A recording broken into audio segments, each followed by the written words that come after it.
fast food imperiyalaridan biri bo'lgan Fidap kompaniyasi.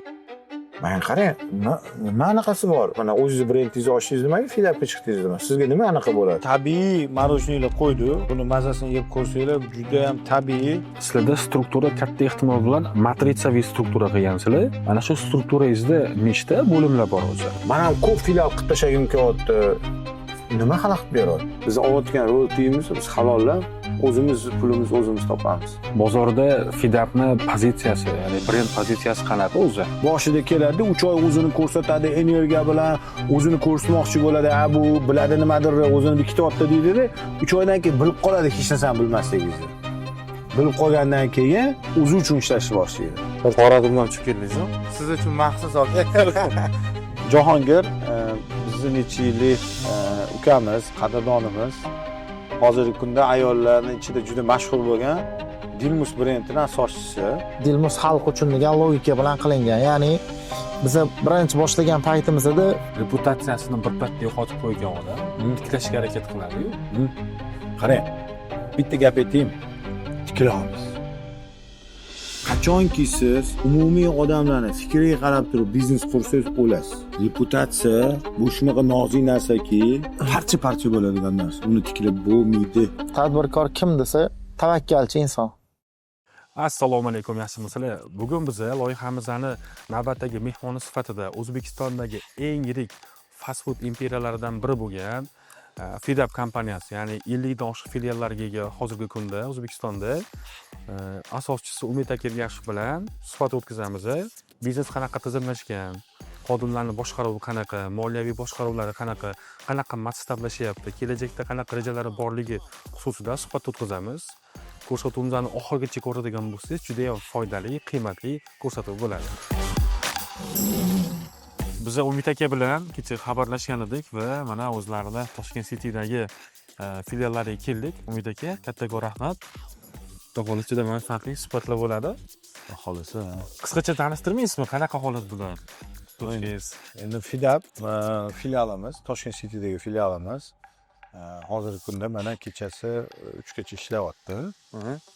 Nima deymiz endi Fidap haqida? Fidap haqida menimcha ma'lumotlar bor. Endi ichkarini ko'rsatish mumkin. Mana Hozir qilib, kirish joyiga bir soniya mana ishga qabul qilamiz deb yozgan ekanlar. QR kodlar bilan zamonaviy zo'r. Sразу Google Sheets'ga, Google Docs'ga o'tib ketar ekan, adashmasam. Jamoamizga qo'shiling. Va menda taklif va shikoyatlar uchun. Bu degani mijozlarga biz ochiqmiz har doim. 9 dan 3 gacha, demak, ikkita smena bor. Okey. Fidapda bitta zo'r yangiligimiz bor. Qaranglar. Endi hamma narsani ko'pincha hamma biladi, mana bilasizlar. Fidapda mana sizonli kurasanlar qo'ydik. Juda ham mazali, zo'r kurasanlar. Bunaqa kurasan sifatini menimcha juda ko'p joylarda yemagansizlar. Men tavsiya qilaman buni va Fidapda o'zimizni anaqalarni marojnilarni yo'lga qo'ydik. Hozir mana sizlarga ko'rsatamiz. Mana bunaqa tabiiy marojnilar qo'ydi. Buni mazasini yeb ko'rsanglar, juda ham tabiiy, ortiqcha yomon narsalar qo'shilmagan bir yeb ko'rishinglarni tavsiya beraman. Juda mazali, sifati juda yuqori. Kelgan mijozda o'tirib yeb ichishayotganda kofelarni qanaqadir taxtada va stakanlarda berishni boshladik, restoranlarga o'xshab. Buni nega qildinglar desanglar, sabab juda ko'p ulfatlar va umuman dugonalar qizlar kelishganda bir-birligi bilan suhbat qilib o'tirishganda shunaqada kofelarni ichish ularga yoqar ekan. Odatda biznes jarayon to'g'ri tizimlashmaganligini hisobiga barcha protsesslar xodimlarga bog'liq bo'lib qoladi va ключевой kadrlarni ishdan bo'shatishga biz qo'rqamiz. Qo'rqqanimiz esa xodim ham juda ham yaxshi biladi, chunki hamma ish unga bog'lanib qolgan. Agar u ishdan ketib qoladigan bo'lsa, barcha hisob-kitoblar unda qolib ketadi. Klientga ba'zida ham u bilan ketib qoladi. Mana shu jarayon korxonangiz tizimlashmagan degan signalni beradi. Agarda sizga biznesingizni tizimlashtirish qiziqarli bo'ladigan bo'lsa va xodimlaringiz tizimli ishlashini, haqiqatda qancha foyda ko'ryapsiz, qancha zarar ko'ryapsiz, bitta dashbordda ko'rib turish qiziqarli bo'ladigan bo'lsa, pastdagi havola orqali bizga ariza qoldiring va biz sizni korxonangizni ichiga kirib, siz va sizni jamoangiz bilan birgalikda korxonangizni tizimlashtirib beramiz. Umid aka, qalaysiz, yaxshimisiz? So'naga qalaysiz? Alhamdulillah. Sizni topishim juda qiyin bo'lib qoldi aka. Nimaga? Bormayapti. Kamdan olsiz. Yo'q, borma. Hamma yoqda mana shekilli. Ishlaringiz yaxshimi? Rahmat kattakon vaqt ajratganingiz uchun. Hozir Fidapda filiallari soni nechta bo'ldi? Hozir 54 ta bo'ldik final. 54. Maşalloh. Hozirgi kunda nimalar bilan ko'proq bandsiz? Vaqtingiz, energiyangiz ko'proq nimaga ketyapti? Kompaniyani qayta qurish bilan aytadi-ku, ana bir xil eski binolarni atrofini bilsangiz, temirlar bilan yana uğraşadi, kolonnalarni bilasizmi? Yana ham baquvvatroq bo'lish uchun. Aha. Ko'proq hozir shunaqa narsalar bilan ishlayapmiz. Sababi har bitta odam brend qurayotgan paytida tez shoshib harakat qiladi-da va o'zi bilgan aniq kamchiliklar bo'ladi. O'sha kamchiliklarni sekin orada sekinlashib to'g'rilab olish kerak. Hozir bizda ko'proq mana shu narsani ustida ishlayapmiz va yengillik sifatida Fidapda sotilayotgan har qanaqa mahsulotlarni iloji boricha yana ham tabiiyliroq shu go'shtlarini tabiiy 100% go'shtlar mahsulotlarning tabiiyligini kuchaytiramiz. Aynan tabiiy go'shtga urg'u berish g'oyasi qatdan qanaqadir og'riq bo'ldimi sizda? Nima bo'ldi? O'zidan o'zi bu holatga kelmaysiz-ku? O'zi aslida eskidan tabiiy go'sht sotilgan. Faqat oldinlar qanaqa bo'lardi? Go'sht orasiga qiyma taxlanardi. Go'sht yana ham yumshoqroq, mazaliroq bo'lish uchun-da. Keyin sekin ichiga ko'pchilik piyoz qo'shdik, hammadaki qilib. Endi madallar qo'shdikda, qarasa berilib ketib qoldik-da. Ichiga qo'shiladigan narsalar edi. Keyin biz shuni oxiri keyin stop, to'xtaylik, qiymali qilmaymiz. 100% lahmga o'tamiz dedik. Iroda bilan, kuch bilan shunga o'tib oldik. Endi bu hozircha bizga zararli. Lekin baribir buni bir kun bunga kelishimiz kerak edi. Bu marjaga ta'sir qilyaptimi? Albatta ta'sir qiladi. Lekin buni sekin to'g'rilab olamiz. Hozirgi kunda sizda nechta xodim ishlaydi? 750 ta. 750 ta. Shu ravsiga. Men tizimlashgan fast food imperiyasi sifatida bilaman Fidapni. Mana sizlar kerak emas-da. Manacha shunaqa. O'zbekiston bozoridan kelib chiqyapman. Ana franchiza oladiganlar bor. Ularda o'sha tizimini, standartlarini, ulardagi kadr yetishtirilishlari bo'yicha qanaqa ishlaysizlar va eng og'riqli viloyatda ushlab turish qaysi viloyatlarda shu narsa sizda kuchliroq seziladi tizimingizga?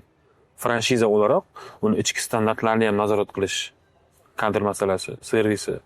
Xo'sh, o'zi hali biz franchiza hech kimga bermadik. Aha. Hozircha ishlab turgan hamma filiallar o'zimizniki. O'zingiz. Franchiza berish mana endi boshlandi. Xudo xolisa franchiza berish boshlaymiz. Nimaga uni tizimini qurib bo'ldik.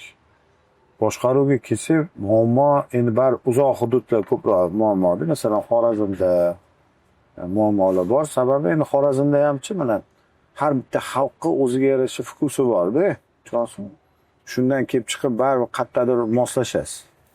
Sizda ham shu, lekin bu ancha, lekin boshqarish va mahsulotni bir xil chiqishi bo'yicha muammo yo'q. Sababi mahsulotlar hammasi o'sha shokoviy zamorozka deydi. Shunaqa holatda har bitta hatto piyozlar ham to'ralgan, iceberglar ham o'sha alohida vakuumlarda jo'natiladi chetga. Shuning uchun kimdir franchizaga oladigan bo'lsa, uni mahsulotni bir xil chiqishida hech qanaqa muammo bo'lmaydi.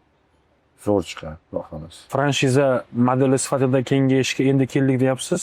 Bunga sabab nima o'zi? Ya'ni ham o'zingiz kengaysangiz bo'ladi-yu, Capex model sifatida.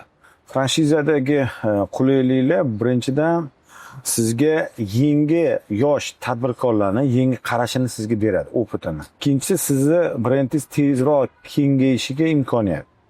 Biza o'zimizning fokusimiz endi ko'proq o'sha Qirg'iziston, Qozog'istonda filiallarimizni ko'paytirishga qaratishga imkoniyatda bizga.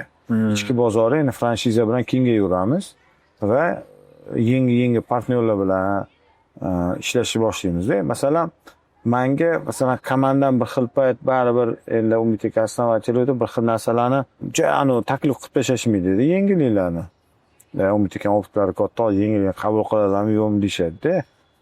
Franchizor partnyorlar keladi-da, mana tizimimizda muammo chiqyapti, mana mahsulotimizda bunaqa chiqyapti. Agar mana bunaqa qilsak zo'r bo'ladi degan fikrlar kelishni boshlaydi bizga. Bu bizning kompaniyamizda faqat o'stiradi. Franchizorlar faqat послушный partnyorlar emas-da ular. Ular pul tikishadi, pul tikishgandan keyin o'sha pul kuymasligi uchun o'zigini fikrligini berib borishadi. To'g'ri, ularning berayotgan fikrida doim yaxshi fikrlar bo'lmasligi mumkin, lekin yaxshi fikrlar ham chiqib turadi-da. Bu biznesni o'stiradi. Har qanday biznesni hozir sizlar kengayapsizlar. Franshiza so'raydigan investor sifatida puli bor bo'lgan insonlar bor deylik. Qanaqa filtrlaysizlar haqiqatdan shu franshiza oladigan odam sizga mos keladimi, kelmaydimi, qanaqa kriteriyalar bor sizlarda?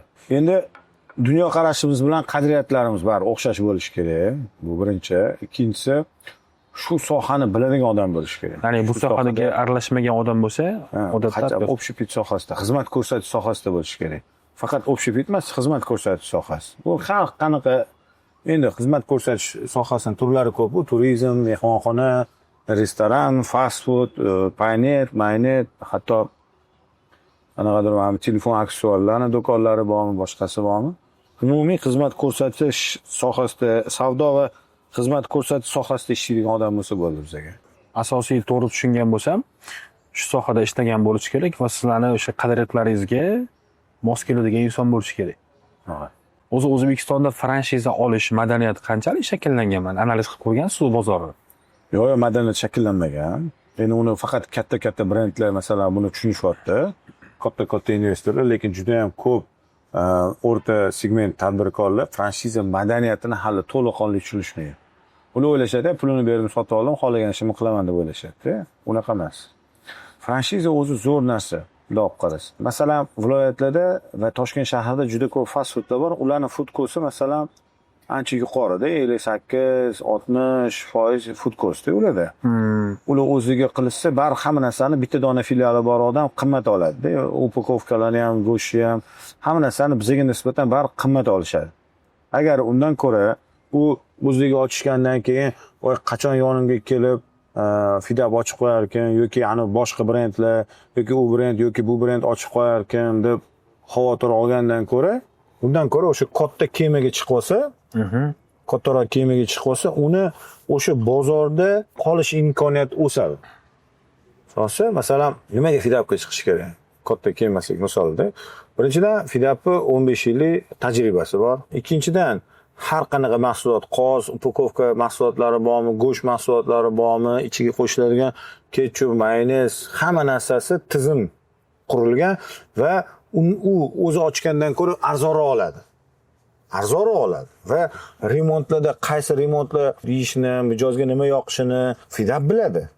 Bu tomondan ham unga qulay. U ofis qilishi shart bo'lmaydi. Ofis katta xarajat. Umumiy savdodan 3% tashkil qiladi. 3, 4, 5, hattoki 7% gacha tashkil qiladi bir xil ofislarcha boshqaruv, sityoviy bizneslarni. O'sha xarajati yoniga qoladi. Va marketing xarajatlarida ham ancha yutadi. Marketing xarajatlari bu juda katta. Bu katta kemaga chiqqandan keyin bu masalan men hozir 54 ta filialimiz bo'lsa, kimda franshiza bo'lsa 55-filialimiz bo'ladi. Tushunasizmi? Yana bittasi 56, 57, 58 filial bo'lishadi. Eng zo'ri bir xil aytadi, men o'zimni brendimni qilganim yaxshi, biron brendda yurgandan ko'ra. Men qarang, nima anaqasi bor? Mana o'zingiz brendingizni ochdingiz nimaga Fidabga chiqdingiz nima? Sizga nima anaqa bo'ladi? Birinchidan, u to'layotgan royaltyni 6%ni biz o'zimiz pulimizni o'zimiz topamiz. 5 tonnalar free takingga beradi, odamlarga mashina bitta free qilib qo'shib berib, aksiya xoriylar deydi, u deydi, bu deydi. Bu hammasi katta kompaniyaga beriladi. Bunaqa narsalar bitta, ikkita, 5 ta filiali bor odamga berilmaydi. Shuning ichida bundan foydalanishganligi yaxshi-yu. Keyin men ham ko'p filial qilib tashlagim kelyapti. Nima xalaqit beradi?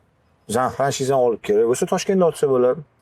Kerak bo'lsa Farg'onada, kerak bo'lsa bu yoqda Rohat tomonlarda, Buxoroda, Samarqandda, Xorazmda ochsa bo'ladi. Biz chet elda ochishni boshlasak, Qozog'istonni erta ham ochsa bo'ladi. Rossiyada ochadigan bo'lsa, erta ham ochsa bo'ladi. Turkiyada ochishni boshlasak, Turkiyada ham ochsa bo'ladi. Unga to'sqinlik bo'lmaydi hech qanaqa. O'sha dunyo bo'yicha tarqalishiga. O'sha foydasini ko'radi. 6% biz olayotgan royaltyimiz biz halollab, o'zimiz pulimizni o'zimiz topamiz. O'zimizni pulimizni o'zimiz topamiz degan gapga e'tibor bering. Shu kompaniya o'zini kuchi bilan, ob'yomi bilan har qanaqa mahsulotni ob'yomda olib narxini tushiradi. Ana kuni bitta kichkina fast food bor bola kelyapti-da, aytayapti-da. "Aka, men stakanni nech pul olasizlar?" deyapti. Одноразовый stakanni. "Men 920 so'm olaman" deyapti. "Men 710 so'm olaman." Plus ST. Sababi u 10 mingta tiraj beradi zakaz. Men 200 mingta tiraj beraman. Tushunasizmi? 200 mingta tiraj. U franshizaga olgan odam o'sha 200 mingtaning ichidan beramiz unga. O'sha 710 so'mdan beramiz. Misolda. Tushunyapsizmi? U baribir yutuvdi. Oddiy qog'oz upakovkalardan boshlab go'sht mahsulotlari hamma narsada skidka oladi. Bu degani biz o'zimiz 6% halollab olamiz. To'g'ri, bir xil noinsof fransizyorlar bor. Fransiza berishadi, 6% royalty olishadi. Yana mendan olasan tovarni deyishadi. Birovdan tovar olib, ustiga 10% qo'yib sotishadi. Bizda unaqa narsa yo'q. Fidap kompaniyasining filiallariga mahsulotni nech puldan kirsa nakladnoy bilan xuddi shu summa bilan kiradi fransizyorlarimizga ham. Tushunasizmi? Biz pulimizni o'zimiz topamiz. Halollab. Lekin bari buxgalteriyasida 6% to'layotgani uni xarajat qilib ko'rsatadi. Daromad solig'i to'lamaydi unga-da, u xarajat u. Bizga keladi. Bizga keyin u 6% dan daromad solig'i to'laymiz biz. O'zi uchun ro'y necha foiz bo'ladi o'rtacha? Minimum, maksimum. Nima? O'zi ro'ylar shu dunyo bo'yicha shu 5, 6, 7, 8, 12 gacha borda, menimcha, davlatlarga qarab. Davlatlarga qarab. Endi soliq politikalariga ham xil davlatlar. Hozir sizlarda mana 54 ta filial degani bu go'sht mahsulotlaringizni, ya'ni go'shtingizni yetkazib berishda ham o'ziga yarasha logistikasi bor, boshqasi bor. Hammasini ham o'sha qo'yilgan tizim, shu qo'yilgan tizim bilan davom ettiradi. Sifatiga boshqasiga ham ta'sir qilmaydi. Xolodilnik mashinalar bor, shularni tashishadi. Umuman problema yo'q. Biz endi ko'p korxonalarni tizimlashtirish bilan shug'ullanamiz. Berimanga. Mana yirik korxonalarda yoki yirik tadbirkorlarda aksariyatida birlashish borda. Tadbirkorlar birlashadi, investorlar birlashadi. Mana sizlarda ham Evus bilan Fidap ko'pincha birlashish, ya'ni o'zlaringizni ham boshqa videolaringizni ko'rganman. Biz yaxshi kelishamiz, fikr almashamiz ular bilan. Biz raqobatchi pozitsiyasida emasmiz degan fikr aytgansizlar. Keyin mana shu Xalqlar do'stligini beriroqdagi filialingizni ko'rganman. Ikkalasi birlashgan holatda ochiqlangan. Bu nima asos bo'lgan bunaqa qilishga? Endi birinchidan malaka almashish. Malaka almashish va ikkita auditoriya mijozlarini bir-biriga ozgina uzatish va bozorda o'sha tezlik, sifatni kuchaytirish maqsad bo'lgan. Testga qilingan. Masalan, chet el brendlari kirib kelyapti, ular o'sha tezlik bilan yutishyapti. Shu biz ham shu tezlik bilan yutamiz. Kimdir eng yaxshi lavash yegisi kelayotgan bo'lsa, bu yoqqa kirsin yoki bu yoqqa kirsam burger yemoqchi bo'lsa qilib qilindi. Endi bu bitta yagona testoviy bo'ldi. Menimcha shu birinchi va oxirgisi bo'ladi. Mana hozir Fidapni oladigan bo'lsak, sizlarda struktura katta ehtimol bilan matritsaviy struktura qilgansizlar. Mana shu strukturangizda nechta bo'limlar bor o'zi va qaysi bo'lim sizda hozirgacha nazorat qilasiz? Pastigacha tushib kontrol sizda. Men hozir faqat o'sha general direktor CEOni nazorat qilaman. U bilan fikr almashaman va marketingga qolganlarga aralashmayman. Endi bizda xavfsizlik bor, sales отдел bor, xavfsizlik bor, IT отдел deymiz, operatsionniy отдел, moliya, buxgalteriya, o'sha butun tashkilotlar bor, tashkilotlar bor bizda. Asosiy to'g'ri tushungan bo'lsam, o'sha управленческий menejmentida aralashasiz, как strategiya bo'yicha ketyaptimi yo'qmi? Marketingda. Marketing bu strategiya. Har bir основатель yoki har bir katta xo'jayini albatta qatnashishi kerak marketingda. O'zini g'oyasi. Marketing mana shu g'oya, mana shu strategiya, mana shu katta narsa-da, bu marketingdan chiqib ketish noto'g'ri. Bozorda Fidapni pozitsiyasi, ya'ni brend pozitsiyasi qanaqa o'zi? Fidap haqida eslaganda, buni tasavvur qilganda ko'proq insonlarning xayoliga, tasavvuriga nima kelishiga sizlar fokus qaratasizlar? Mana bizni xohlagan narsa mana bu degan ma'noda. Asosiysi Fidap bizning mijozlarimiz fikrini bir yaqinda so'raganimizda Fidap ishonchli deydi hamma va haqiqiy deydi. Bu ishonchli va haqiqiy. Haqiqiy degani aytayotgan narsasidagi ta'mi. Qalbi bir, tili bir deydi-yu. Shunaqamiz, alhamdulillah. Bu mijozlarimizning bahosi bizga. Sababi biz doim qanaqadir mana internetlarga chiqib olib, masalan, 30% yoki 40% yoki 70% skidka beramiz deb bitta narsani ko'rsatib turib, amalda joyiga kelganda o'zi kichkina narsa bo'lib chiqadi. Unaqa narsalar qilmaymiz-da biz. Biz o'zi umuman Fidap hech kim eshitmagan menimcha. Qanaqadir katta foizda skidka berganda, biz mahsulotni odamlarga skidka berib, arzonlashtirib, sifatini tushirish uchun ishlamaymiz-da. Biz mijozga o'sha narxga sifatli mahsulot berishga harakat qilamiz. Bizga shu qiziqroq. Mijozni doimiy bizga ishonch bilan kelishi. Ko'pchilik brend haqida har xil tasavvurga ega bo'ladi-da. Brend bu ishonch deyishadi, brend bu har xil fikrlar aytishadi, brend bu tamg'a deydi. Meni fikrim bilan olganda, brend bu bergan va'daga turib berish darajasi. Ya'ni men va'da berdim, gapim bilan ishim bir chiqdi. Lekin bu o'sha korxonaning asoschisini qadriyatlaridan, uni shaxsiyatidan kelib chiqadigan narsa-da. O'shandan andoza oladi brend. Buni endi korxona ichiga kiradigan bo'lsak, mana korxonangizga nechinchi yil asos solingan? Kim u? 2010dan beri hozirgacha ishlab kelayotgan xodimlar bor sizda. Bu ham o'sha brendda pozitsiyasidan ekan. Mana biz shunchalar ham sloganimizda haqiqiy deganmiz. Biz haqiqiy bu. Oddiy odamlar ekan. Mana muomala biz hech kirganmiz Fidapga sun'iy muomala yo'q. Juda ham salom alaykum qilib tashashmaydi. Ha. O'rta juda ko'p mijozlar o'zini olishadi. Men sizda muomala yo'q, nimaga xodimlaringiz mulozamat qilmaydi menga deyshadi. Oka, sifatni zo'r qilib bersin, nima qilasiz?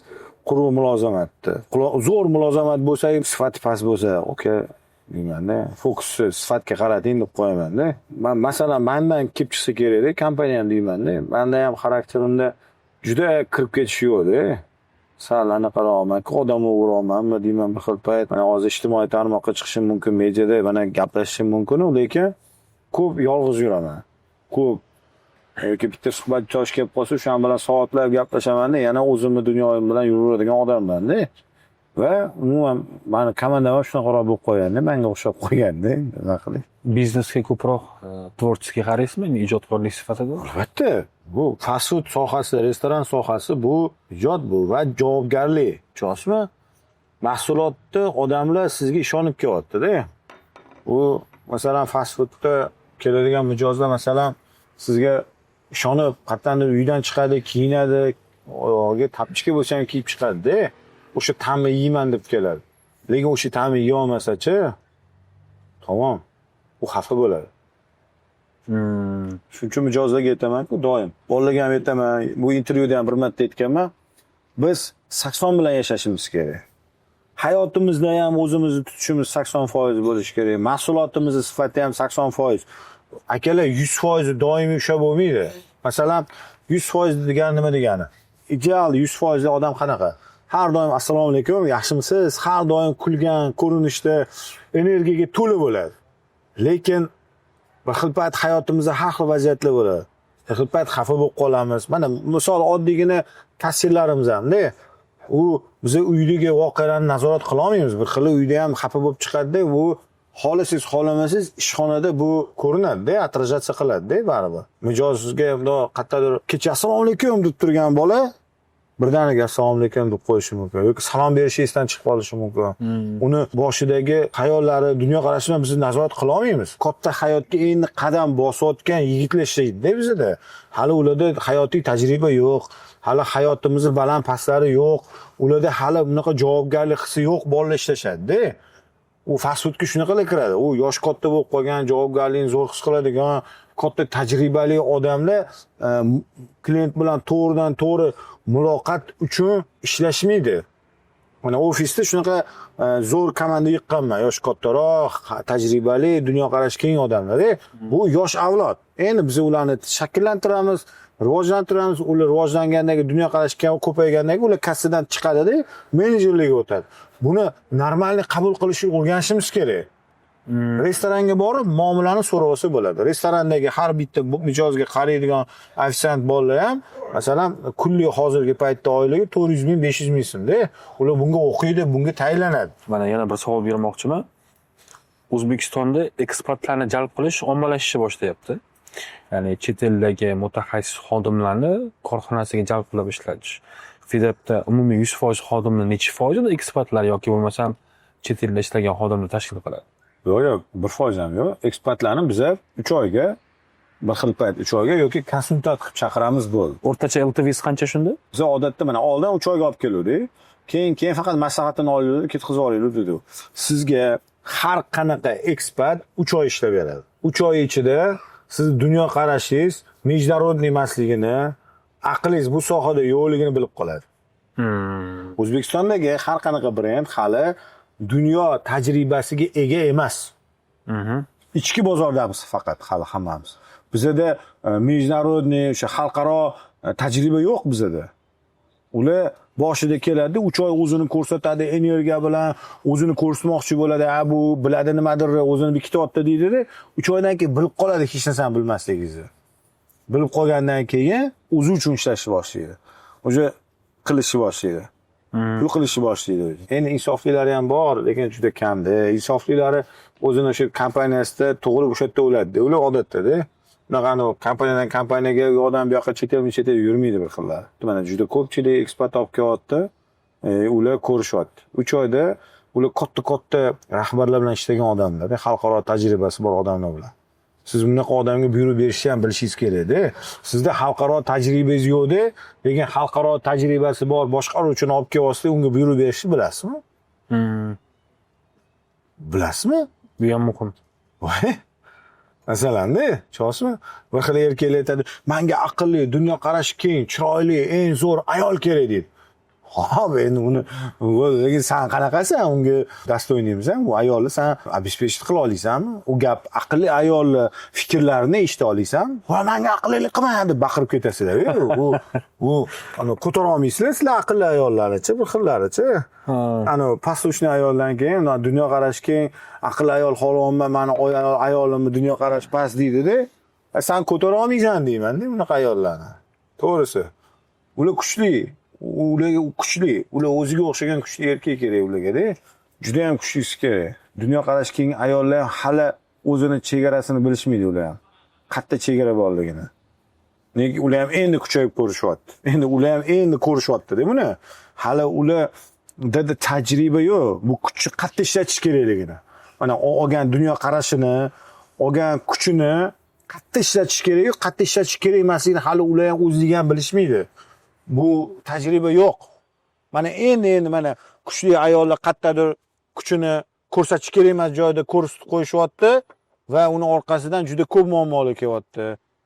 Qayerdadir ko'rsatishyapti, foyda bo'lyapti. Qayerdadir ko'rsatishyapti, foyda bo'lmayapti. Mana endi tajriba shakllanyapti.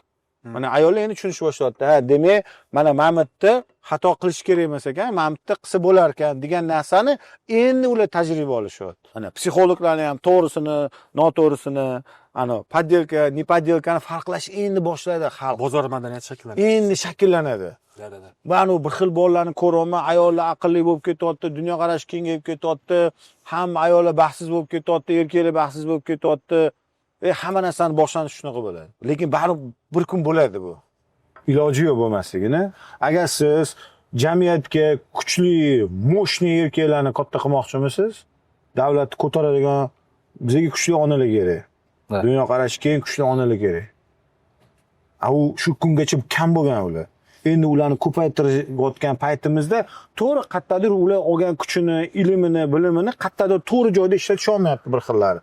Bir xillar to'g'ri joyda ishlatyapti. Bir xillar to'g'ri emas joyda ishlatib qo'yapti. Bir xillar kuchni erkinlik deb qabul qilyapti. Erkinlikni esa buzuvlik deb qabul qilyapti. Tushunasizmi? Hamma har xil qabul qilyapti. Bu endi tajriba. Endi boshida endi shunaqa bo'ladi endi. To'g'risi. Ana jangda ham aytadi-ku, katta tarixiy janglarni ko'rsangiz, birinchi qatorda hujum qilganlar ko'p qirilib ketganda, tushunasizmi? Da. Orqadagilari uchun keyin tajriba bo'lgan. Ha, unaqa o'qqa tikka bor bo'lmasa ekan, o'q o'ldirar ekan deydi-da, tushundingizmi? Ozgina vaqt bo'lsa, Xudo xolasa hammasi zo'r bo'lib ketadi. Aqlli ayolni ishlatish hamma erkakka emas. Demak, o'sha xalqaro tajribani orttirgan CEOni ham ishlatish hamma tadbirkorga ham emas. Tushundingiz? Odam o'zini birinchi odam bilish kerak. Masalanda, men boya aytib berdim-ku, bitta shirinlikni. Turkiyada marojniy keldi. Professionalni zo'r to'y qilgan. Bu juda ko'pchilik gapirib beraman-da buni. Zo'r marojniy olib kelgan, tabiiy zo'r-da. Amir Temur xiyoboniga olib chiqishgan, skverga-da. Oldiga ani kiloli planber borib, shu ximikatda qilingan marojniy. Xalqqa yedirilgan. Yedirilgandan keyin xalqimizda 99% ga o'sha sifatsiz planber yo'qqa. qanaqasiga? Tushunsa, nimaga? Turkiya aytdi, bu xalqqa degan og'zini mana bunaqa ximikatlarga qo'pol qilib gapirgandan anaqa narsaga o'rgatib qo'yib bo'libsizlar deganda. Shuning uchun ham ko'p joylarda, masalan, Fidap ham bir xil bozorlarga, shaharlarga kirayotganda boshida xalq tushunmayapti-da. Asl haqiqat, asl ta'm, asl sifat nimaligini. Ha, o'shaning uchun bu go'shtga urg'u beryapsiz, haqiqiy. Bizning vatanimiz oxirgi shu 2017-18 dan keyin rivojlanishni boshladi, riskida. Ko'p narsalar biz uchun yangi tajriba bor. Bu oson bo'lmaydi. Lekin mana oxirgi payt mana mediada ham faqat tadbirkorlardan olasizlar, intervyularni. To'g'rimi, noto'g'rimi bilmayman, lekin O'zbekistonda bar madaniyatni shakllantirishimiz kerak. Kino, san'at degani qo'shish va men nazarda tutmayman, teatr, kino, seriallarni sifatli, zo'r qilib ishlashni boshlashimiz kerak. Mana shu bizani yoshlarni dunyoqarashini tarbiyalashga juda katta rol o'ynaydi. Hozir biza O'zbekistonni hech qaysi kinosini teatrini ko'rmaymiz-da o'sha. O'sha chet el Gollivud yoki turk seriallarini ko'ramizda, ularning madaniyatida shakllanyapmiz. Hali bu yomon oqibatlarga olib keladi agar to'g'rilashmasa. Mafkuraga ta'sir qiladi. Albatta. Mafkuraviy dunyoqarashni kengaytirishimiz kerak. Yoshlarimizda o'sha vatanparvarlik ruhini shakllantirishimiz kerak. Hozir yoshlarda shakllanmayapti. Oldinlari yaxshi kinolarimiz bo'lardi, seriallarimiz bo'lardi. O'shan bilan har holda mana oila mamlaqa ekan, ota-ona mamlaqa ekan, vatan mana bu ekan derdik-da. Hozir hech narsa bo'lmayapti. Nimagadir mana mashtu pushini bor. Baribir parallelni hamma yoqdan harakat qilishimiz kerak, hammamiz. Tadbirkorlikmi, masalan, men tadbirkorlikmi mana shu fast foodda chuqur sotish, zo'r sotishni o'rganib kerak. Kimdir dori sotadimi, dorisini tagigacha yetib borish kerak. Doktormi, doktorligini. Kinomi, kino, serialmi, serialda hamma o'zining ishini zo'r qilish kerak-da baribir. To'g'ri, ideal bo'lmaydi.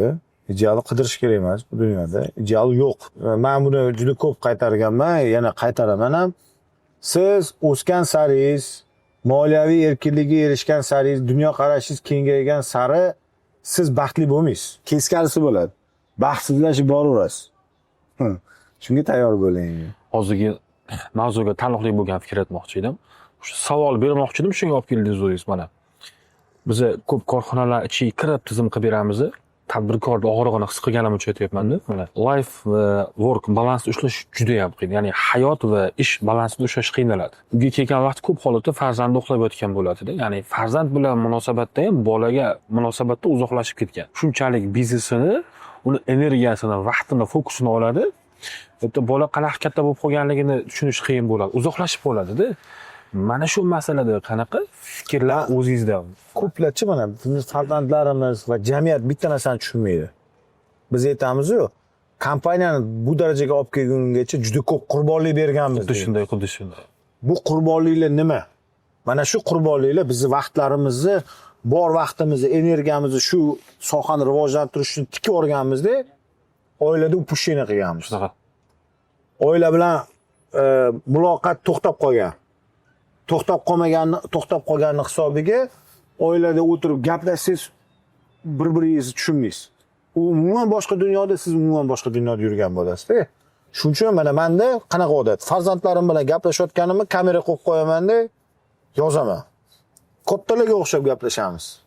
Farzandim savol beradi, men kattalarga o'xshab javob beraman. U savol beradi, men javob beraman. Savol beradi, javob beraman. Hammasini yozib boramiz uyda. Ko'chada ham hozir o'g'limga Instagram ochib berganman-da, u Instagramdagi podpischiga men onasi, bitta ikkita do'stlarim bo'ldi.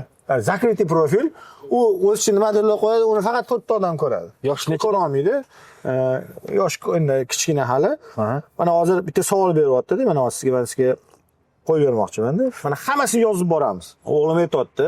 Endi o'g'lim hozir rus maktab, ingliz tili maktabiga borayotganing sari ruscha aralashtirib ko'p gapiryapti. Mana hozir savol beryapti, qarang. Всем ассаламу алейкум.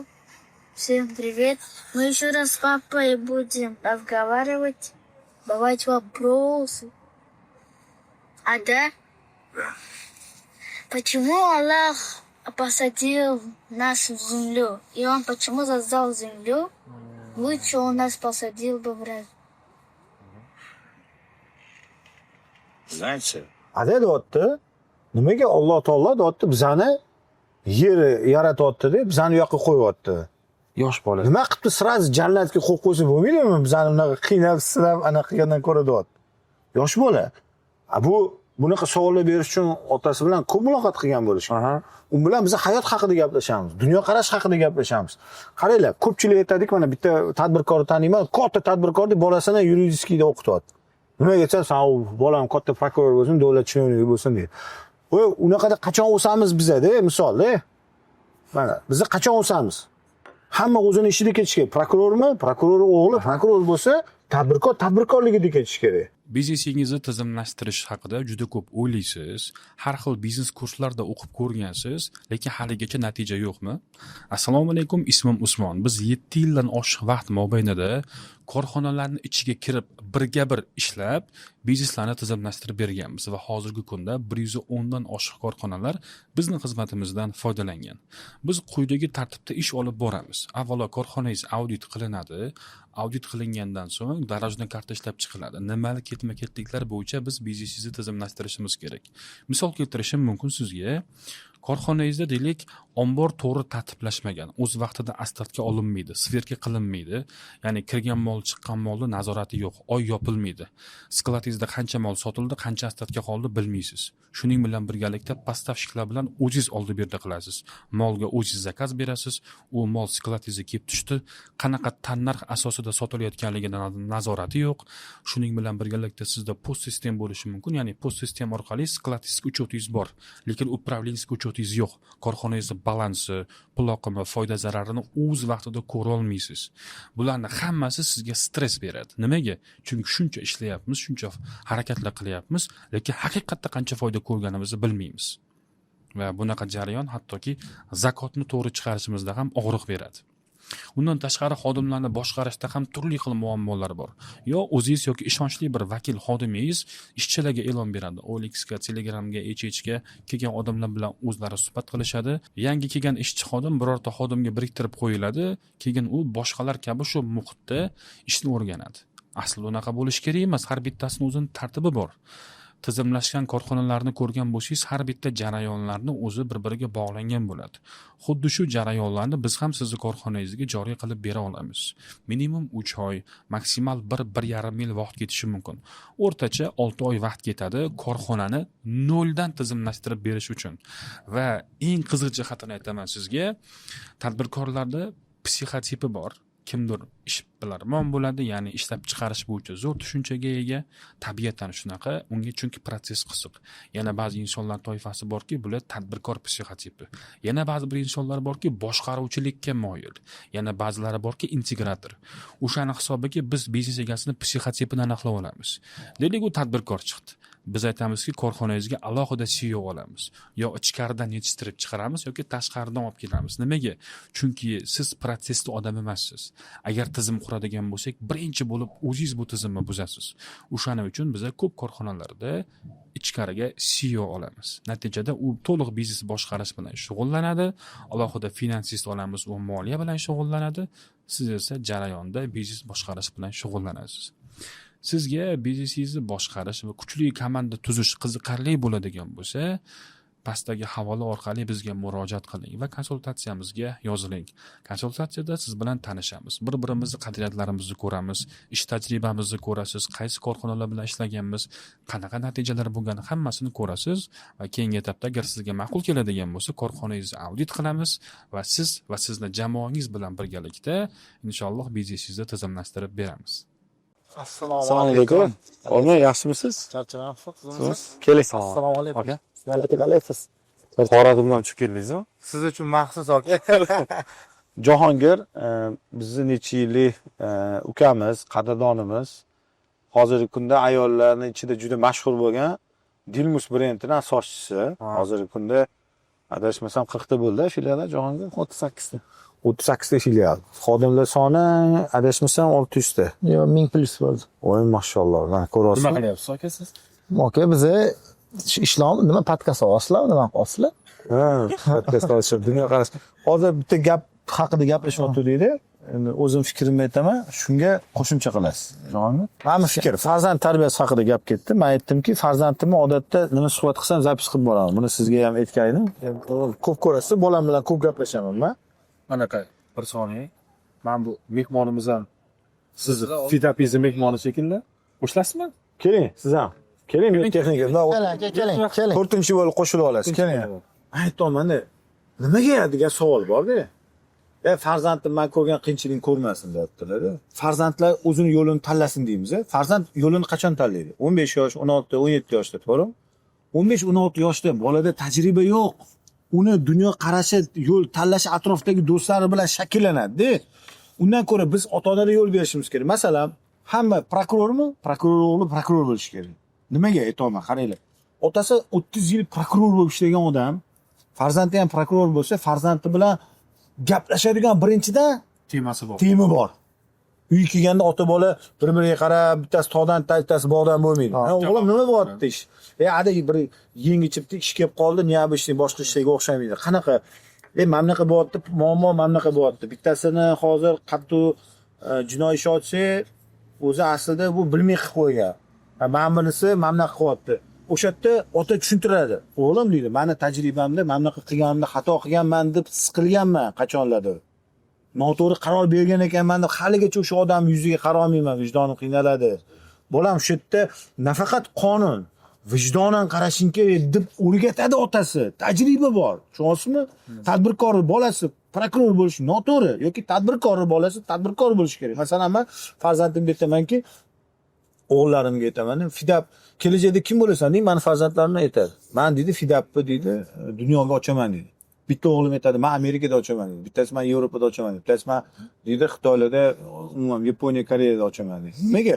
Men yoshligidan shuni quyapman, harakat qilaman. Mana zapis qo'yib qo'yamiz. Mana eng katta narsa mana tadbirkorlarchi juda noto'g'ri ish qilishadi. Mana bolasi bilan qilib gaplashishadi. Bola bilan katta bolalardek gaplashish kerak. Masalan, bolami, o'g'il bolami, uni farqi yo'q. Yoshini ham ahamiyati yo'q. Ahamiyati yo'q. Menimcha mana har bitta anaqa suhbatimni yozib olaman. Farzandlarim bilan o'tirib, birdan gaplashib o'tirganimizda kamerani yoqib qo'yaman-da, o'sha kamerada ko'rib, ana qo'yib qo'yaman-da, gaplashib o'tiramiz. Bolalarim savol beradi. Ada kelajakda mana qolman deydi. Masalan, yana bitta suhbatimda aytamanki, o'g'lim, kelajakda boy bo'lmoqchisan, to'g'rimi, bolam? Buni badali bor. Nima badaladi? Sen boylikni manfaati, men boyib ketaman, zo'r bo'lib ketaman, zo'r mashina haydayman deb boshlashing kerak emas, bolam. Sen so'rashing kerak, ey Xudoyim, menga omad ber, rivojlaning, otamning ishini 2x qiling deb niyat qilgan. Va men yaxshi pul topsam, ada qo'shnimga yordam beraman, do'stimga yordam beraman, qarindosh urug'larimga yordam beraman, jamiyatga yordam beraman, vatanimga yordam beraman degan niyatda qilgan. Sababi bu dunyo biz uchun nima? Ibodat. Bizni ishlashimiz mana shu muloqotimiz ham ibodat. Bundoq qarasada, ibodat deganda hamma besh mahal namoz tushunadi. Unaqa emas. Ibodat bu vatanga, jamiyatga, insoniyat uchun foydali ishlar bilan harakatda yurish ibodat. Tushuntira oldimmi? Mana shuni maqsad qilib bolalarimizga maqsadini qo'yib berishimiz kerak. Tushunyapsizmi? Masalan, Dilmus, brendda asoschisi bu. Buni hozir farzandlari bor. 4 ta qizi bor. Hozir, xudo xolsa yana doimo rasul ko'p o'g'illar beradi. 4 ta qizi bor. Potensialli Dilmusi zo'r boshqaruvchilari. Hozir buni qizlari doktor bo'lishi noto'g'ri-da. Otasini shuncha tajribasi turibdi komandasi bilan. Bu qizlar bu kompaniyani yangi trend bilan, yangi yoshlik bilan bundan ham kattaroq qilib oladi-da bular. Buni tajribasi bilan bu beradi. Men ham farzandlarim mana shu fast food yo'lida ketsa, yillar davomida yiqqan tajribamni ulashuraman ular bilan. Ular o'sha zamonni, o'sha trendga qarab turib rivojlantiradi. Mana masalan, bular ham medtexnika bilan ishlaysiz, to'g'rimi?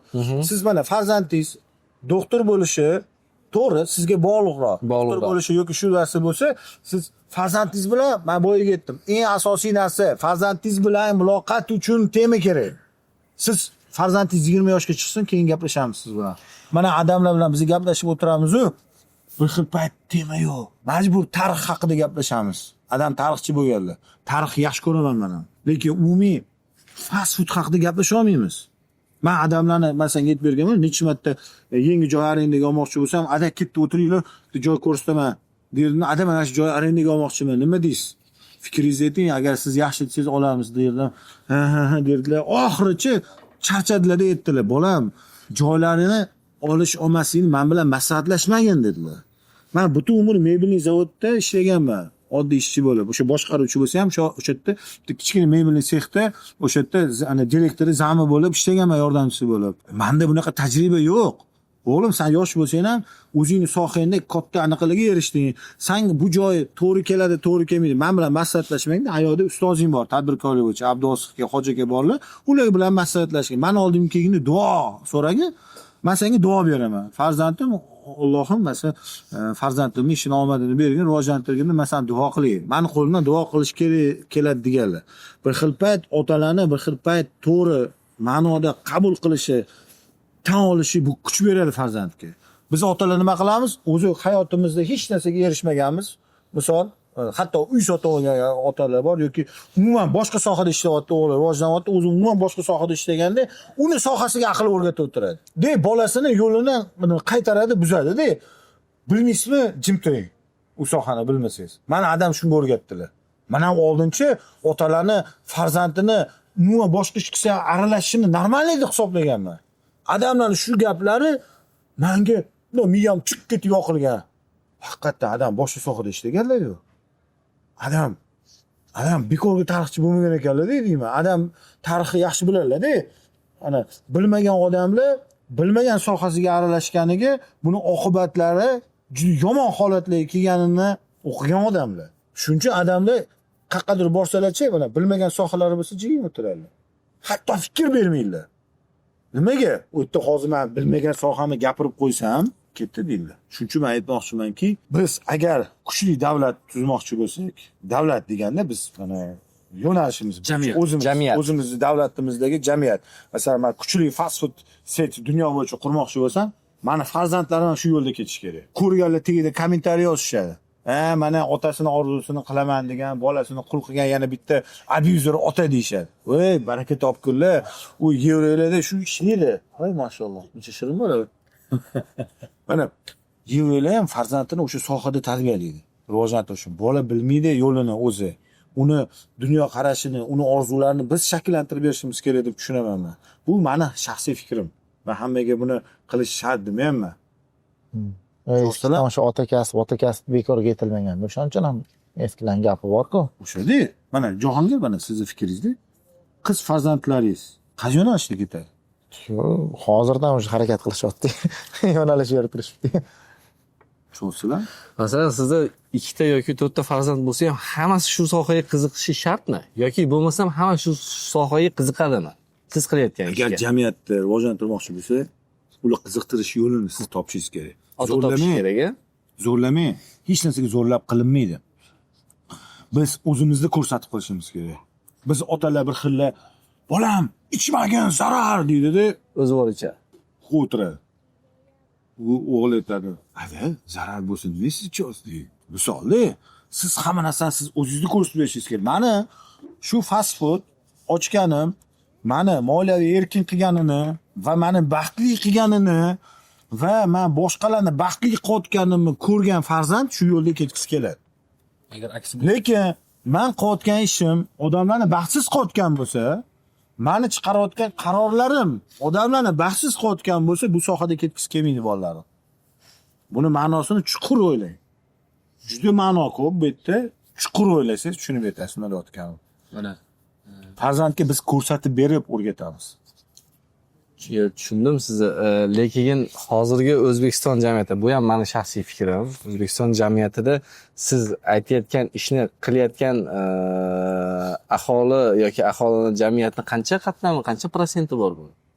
Yo'q, mana masalan, Misol uchun, xolos. Fast foodchi demayapmiz, mana qarang. Yo'q, siz shu prokuror misol keltirganingiz. Povri bor, kuchli povri bor. Bolasini ham kuchli povri qilsa bo'ladi. Yoki yaxshi duradgor bor. Duradgor qilsa bo'ladi. Qarang, sredniy tadbirkorlar bor-ku, mana masshtabniy globalniy kompaniyalar ko'payishi jamiyatni boy qilmaydi. Sredniy biznes rivojlansa, yakka tadbirkorlik. Xalq jamiyat boyiydi. Bu mana masalan mana Dilmus turibdi, brend kiyim sotadi. Uyda masalan yaxshi tikuvchi ayol bo'lsa, farzandlari bilan zo'r modellarni o'ylab top, kiyimlarni arzon tikib berib turib, bunga topshirsa, oladi bu. Oladi. Bunaqa sohalar qilyapmiz. Men aytolmayman. Qayerda? Masalan, doktormi, farzandini doktor qilsa yaxshi. Qarang. Tushunmayapsizlar. Uni baxtli qiladi demayman men. Qaranglar, biz baxtni o'zimiz o'ylashimiz kerak emas. Men aytdim, bu dunyoga biz nima? Ibodat qilish uchun kelganmiz. Biz xizmat qilish uchun kelganmiz insoniyatga. Biz bu dunyoga kayf qilib yashaymiz, palmant tegib yotamiz deb kelmaganmiz. Agar doktori farzandi doktor bo'lsa, meditsina rivojlanadi. Yo, u fikringiz qo'shilaman. Mana prokuror farzandi prokuror bo'lsa, prokurorlik tizim rivojlanadi. Nimaga? Ota tajribasini beradi. Bolam deydi, men bergan qarorlar ba'midda noto'g'ri bo'lgan. Men o'sha paytda mayli mana o'zimdan tepadagi bittasini buyrug'ini qilib qilganman, lekin bu meni vijdonimga ta'sir qilgan, bolam qilma deya oladi va bunda o'samiz, bunda rivojlanamiz. Masalan, gamburgerchiman-a, farzandimga bolam fast foodni mana qilsang to'g'ri bo'ladi, mana qilma, klientlarga yoqmaydi. Keyin vaqtinchalik pul topaman deb bolam ichiga kimikat aralashtirib qo'yma. Bo'lmaydi, zaharlama odamlarni. Va bu biznesing uzoqqa bormaydi. Qaranglar, buni biznesda inson odamlarga arzon narsa sotishim kerak, arzon narsa sotishim kerak degani biznes o'ladi degani. Bo'ladi. Ana zo'r gap aytdi anu qiziqchi bolalar-ku, avazoxim bolalar, zo'r gap aytdilar. Agar biza dedilar, muxlislarni fokusiga qarab ijod qiladigan bo'lsa, ijod o'ladi dedilar. Biz shunaqa ijod qilishimiz kerakki, muxlislar bizga ergashishi kerak dedilar. Bu hammaga tegishli. Biz ham odamlarga arzon lavash sotishim kerak, arzon gamburger sotishim kerak deb ichiga ximikat aralashtirib odamlarni zaharlasam, u odamlarni xohishini qilaman bunday olib qarasa, lekin bu biznesim o'ladi bir kun. Yo, men bu biznesda yengillik yaratsam, sifatli narsa qilsam, odamlarni boshqa narsa bilan qiziqtiraversam, bu biznes yashayveradi. Qachonki siz umumiy odamlarni fikriga qarab turib biznes qursangiz o'lasiz. Hammani rozi qila olmaysiz. Kim bo'li arzon mahsulot sotib oladigan odamlarni hech qachon rozi qila olmaysiz. Bu shaxsiylashtirmanglar buni. Men hech kimni tabaqalashtirayotganim yo'q, kimdir xafa qilmoqchi emasman. Lekin afsuski bu biznesmenlar buni tushunadi nima deyotganim. Set qilishi foydasi. Set shuncha setlarda, brendlardan mahsulot olish odamlarga o'ylaydi qimmat, naborot arzon olishadi. Ob'yom hisobiga bilan urib ketishadi. To'g'ri? Qaytalardan eshitdingmi? Yo'q, to'g'ri. Mana bizcha hozircha mana bu podkastimiz nimasidan foydali bo'lsin deyapmiz. Endi orada qo'shilyapsiz-ku. Dunyo ko'proq biznesning asosiy strukturasi. Ichiga tizimchi tushunmaydi. Hozir bir xildagi tizim haqida gapirsak-chi, o'tirib tushunishmaydi. Umumiy dunyo qarash biznesda. O'zi mana biznes model qanaqa qilib yaralgan, nimaga qurilgan desa, bu biznes model Dilmus xalq uchun degan logika bilan qilingan. Ya'ni biza birinchi boshlagan paytimizda savdolar asosan faqat bozorda bo'lardi. Ya'ni o'sha 2016-2017-yillarda hali bunaqa ko'chalarga do'kon ochilib, kiyim sotilishlar, bunaqa tushunchalar yo'q edi. Chunki hamma bozorga borib, bozordan olar. Ko'chalarda faqat butiklar joylashgan edi. Odamlar butikka borish uchun kamida $100, $200 ga ko'yni olish kerak. Mana shunaqa holat bo'lgan yaqinda. Biz do'kon ochyapmiz. Do'kon ochganda bizning maqsad o'sha odamlarga butikdagi komfortni beraylik. Odamlar suvda, bozor yurmasin.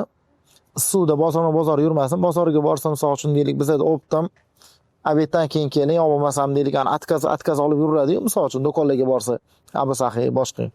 Biz shunaqa yarataylikki, o'sha do'konimiz issiq bo'lsa, qish kunida, yoz kunida muzdek bo'lsin, kelib odamlar komfortli bo'lsin, lekin narxi bozordagi narx bo'lsin, qimmat bo'lmasin. Biz o'ylagan odam, biz mijozlarimiz kim deb o'zimizga qiziqib o'ylaganimizda, misol uchun deymiz, Dilmus xalq uchun. Bu yerda deylik, bitta inson ayolni raddomdan olib chiqish kerak. Ularga endi ayollar raddomdan chiqayotganda baribir bizda misol uchun deylik, naryadni kiyim bilan chiqadi. Sal misol uchun o'ziga qarab chiqadi-yu, mana raddomdan hammamiz olib chiqqanmiz ayo. Ular kiyishganda men aytaman, misol uchun hamma sharoiti zo'r emas. Hamma unaqa misol uchun deylik, oyiga $2-3 ming pul topmaydi. Odamlar bor 7 million, 8 million oylik ishlaydi. Xalqni og'irdan kelib chiqamiz. Uyda ro'zg'or puli bor. Misol uchun uni yetkazish kerak. Mana shu narsadan kelib chiqib, bizda logika shunaqaki, 300 mingdan oshmasin iloji boricha bitta kiyim. 300 mingdan oshirmasin. Iloji bo'lsa shu 195 mingga yaxshi narsa beraylik.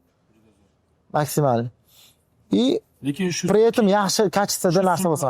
Pul kiyimni lekin boshqada undan qimmatiga oladi. Boshqa joydan qimmatga olishlari mumkin. Endi misol uchun men boshqalarda qimmatmanda arzon demayman. Bizda aholiga yaxshi taklif va misol uchun bizda ham narxi yaxshi, ham kачествоsi yaxshi narsa beramiz. Arzon degan narsa har doim ham qimmat emas. Bizda как Robin Hood. Biz boydan olib kambag'alga bergan. Misol uchun biz boramiz, Xitoylik odam O'zbekistonga 10 mingta kurtka olib kelib qo'ygan. Ular sotishga qiynalishyapti. Misol uchun keling aka, biz sotishga yordam beraylik sizga. Bizga ham narx narxdan bering. Bu narsada faqat xalq yutadi, narxda. To'g'ri. Tushunasizmi? Biz ularni boy qilgandan ko'ra xalqni boy qilganimiz yaxshi-ku. Xalq puli cho'nchagiga qolsa, misol uchun deylik gamburgerida boradi, boshqa yana bitta yo'nalishdagi insonlar. Bu zanjir desovdi. Manda bor, bularda aylanadi, bularda bor, zapravkada aylanadi, zapravkada bor, sizga beradi. Mana shunday qilib hamma narsa bir-birimizga aylanadigan narsa-da. Yaxshi sifatli narsani yaxshi sifatli narsani arzonga ovqatda texnikada olsa bo'ladi. Lekin ovqatda olib bo'lmaydi. Tushundingizmi? Ovqatda mana qarang, kiyim bor yo'q olib kelgan, sota olmagan kiyimini arzonga olib sotish oladi. Lekin ovqatda sotilmay qolgan, aynib qolgan ovqatni olib arzonga sotib bo'lmaydi. Buni bir-biriga bog'lash xato. Mana U boshqa yo'nalish. Boshqa hatto doktorda dorida ham buni bog'lab bo'lmaydi. Sirog o'tib ketdi. Surug o'tgan narsani surugini yengillab sotib qo'yish mumkin. Mana dorida, ovqatda katta skidkalar bu shubhali dori. Kiyimda, texnikada men o'ylamayman shubhali. Umumiy mavzuchi baribir tizim qurish haqida va umumiy tadbirkor bo'lish uchun dunyoqarash qanaqa bo'lishi kerak?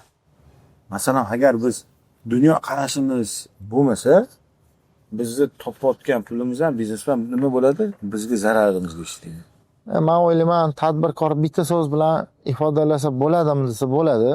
Tadbirkor kim desa, tavakkalchi inson. Tavakkalchi inson. Va asosiy uni hammadan ajratib turadigan xalq tilida uni bir xil so'z bilan atashadi. Hamma uspeshnik tadbirkorlarni ota-onasi yoshligidan va qarindoshlari va qo'shnilari bitta so'z bilan nomlagan. Nima edi u? O'zboshimcha. O'zboshimcha. Boyash haqida Boyash haqida gaplashganda Nosog'lom Tadbirkor o'zboshimcha bo'lmasa, fikrlamaydi. o'zboshimcha bo'lmasa, u yutsa giroy, yutqizsa bilardi o'zi boshimcha edi deyshadi. Lekin yutsa, o'zi dunyo qarashi o'zi boshqa bor edi. Boshqacha fikrlardi va Ideal qilishim bilan. Oke, mana ustoz bilan ham ko'p gaplashamiz, mana Jahongir aka. Hamma bu yoqqa qarab yursa, siz bu yoqqa qarab yurishingiz kerak-da. Teskari fikrlaydigan odam. Mana shu nima kecha ham o'qib chiqdim, mana yozgan insightlarimni ko'rib chiqyapman. O'sha kecha ham suhbatda bo'ldik. Mana teskari fikrlaydigan inson tadbirkor. Teskari fikrlaydigan inson, misol uchun deylik, sal boshqacha o'ylamashingiz kerak-da. Muvaffaqiyat o'sha yerda. Hamma misol uchun deylik, mana shu choyi qizil desa, sizga hozir misol uchun mana shu qora choy bo'lib ko'ryapti-da. Qora choyni qabul qilib, misol uchun-da, shu narsani ichdik. Prosta boshqacha qabul qilasiz. Har biznesni doimchi bozorda hamma qanaqa qilayotganini unaqa qilish kerak emas. Hamma agar oq paketga solib sotayotgan bo'lsa, siz qizilga solib sotishingiz kerak-da. Hammani fasadi bir xil bo'lsa, siz boshqacha qilib qo'yishingiz kerak-da. O'shanda yutuq bor. Agar siz medtexnika olib kelsa, hamma olib kelayotgan medtexnikani olib kelsa, siz ishingizdan yo qimmatini olib keling, yo arzonini olib keling, yoki hech kimni yo'g'ini olib keling, har holda siz yaxshi foyda qilasiz. Omma bilan qilib bo'lmaydi. Meni fikrim. Omma bilan qiyin. O'zi meditsina, tibbiyotda bo'lsa ham birinchidan yaxshi xizmat olaman desangiz, yaxshi klinikada bo'lsin yoki yaxshi vrachda operatsiya qildiraman desangiz, borib narxga borib taqaladi. Bu hozir tibbiyot texnologiya bilan chambarchas bog'liq. Birga bir bog'liq. Ya'ni texnologiya qancha rivojlansa, tibbiyot ham shunga qarab rivojlanadi. Ikkalasi bir-biriga chambarchas bog'langan. Yangi chiqqan texnologiya qimmat turadi. Buni tibbiyotda ishlash uchun, tibbiyotda qo'llash uchun o'sha summani to'lash kerak. Alternativi bormi? Bor. Lekin hayotiy riskni men shaxsiy fikrimdan olmayman unaqa. Arzon narsada sog'liqni saqlashda. Endi bu jon bilan bog'liq. Jon bilan bog'liqligi uchun risk qilib bo'lmaydi. Hozir tibbiyotda texnologiya shunaqa rivojlanganki, oldin insonlarni ochib, kesib operatsiya qilinardi. Yaqingacha ham kichkina dostop laparoskopik usullari chiqdi. Endi hozirgi holatga kelib, robot. Inson omilisiz robotlar operatsiya qilyapti. Mana bu robotni ham sun'iy intellektga bog'lab, hatto vrachlar kerak bo'lsa, shuni mutaxassisi boshqa davlatda bo'lib turib, sun'iy intellekt orqali robotlar operatsiya qilyapti. Bu endi bu zo'r. Masalan, mana shu nimadan bu? Qarang. Medikki bolasi bedik bo'lishidan, aytishning bolasi aytishning bo'lishidan-da. Agar biz o'zimizdan keyingi avlodga o'zimizni tajribamizni bermasak, o'smaymiz. Qo'shilaman. Bu bor narsa bu. Bu narsani ixtiro qilgan ham o'sha vrach doktor. Hatto doktor shifokor ixtiro qiladi. O'sha operatsiya qiladigan davomida vaqtdagi kamchiligini bilib, bunga qulay bir komfortning yechimini topadi. Optimizatsiya qilgan. Optimizatsiya. cho'tka optimizatsiya qilganda mana ko'rasizlar, hamma savolimizga yechim shu yerda. Ota kasb deymiz. Voy zo'r gap gapirdi. Ota kasb. Yo, endi otani hamma kasbini olib bo'lmaydi. Lekin o'sha yomon narsalarda ham otani kasbini olsa, o'sha yomon narsani bobiga chiqarsa bo'ladi deyman-da. Men o'zi aytaman, inson o'rtamiyon bo'lish kerak emas-da. Masalan, bitta yomon bola bor. Yomonlikni hamchi bobiga chiqarganda, tushunasizmi? Lekin u birdan bir kun kelib yaxshi insonga aylansa, yaxshi insonlikni ham bobiga chiqarib qiladi. Tushundingiz-a? Yomonlikni ham o'rtamiyon qilib, bir yomonlik bir yaxshilik qilib, o'rtada birovga zarar yurib yurgan odam to'g'ri yo'lga o'tgandan xuddi shunaqa yuradi-da, tushunasizmi? Tushuntirib olaman dunyoqarashimni. Mana dunyoqarashimga shu. Umid aka ham nostandart fikrlilarda. Nostandart fikrlilar. Teskari fikrlilar. Man siz bunaqa inson deb bilmasdim, lekin juda bir ochiq gapiradigan. Tushunasiz, mana masalan bitta o'rtog'im bor mani. Buzulikni bobiga chiqarardi. Ham ana iskustvo darajasiga chiqarardi, tushunasizmi? Lekin Xudoyim biri bunga iymon berib, yaxshi yo'lga tushib, endi bu yo'lda ham bobiga chiqarib qo'ydi. Hamma narsani, tushunasizmi? O'rtamiyon odam, u yoqda ham bu yoqda ham o'rtamiyon. To'g'ri. Men aytaman bir xil umid ana o'rtamiyon yaxshiroq odamdan ko'ra ana bobiga chiqaradigan buzulikni qaysini tanlarding? Ko'proq vaqtingni ajratsang, men unga ajrataman deyman. Agar uni направлениясini to'g'ri olsak, bu bizga juda ko'p foyda keltiradi, yaxshi tomonda. Ana uni bir fikrini bir to'g'rilaningiz bilan o'sha qolib ketaveradi-da. O'sha skorostda qolib ketaveradi-da. Skorostda. Tushunsa, bu skorost ham Xudodan-da bu. Bu genetika deymi buni. Shu bir xil ana bo'ladi. Bir xil aytadi. Ana atrofimda necha ko'p qizlar bilan gaplashadi-da, deydi bir xillarni. Endi u energetikasiga bog'liq. Bittasi bitta bilan ham yetaveradi. Men yomon anaqaga targ'ib qilmayman. Prosta aytaman, genetika. Misol keltiryapman. Men aytmoqchimanki, bu boshqa narsalar. Shuning uchun aytaman, atrofimizga bari bo'rilarni yig'ishimiz kerak. Oxirgi payt shu fikr keldi. Oldin sherlarni yig'aman derdim.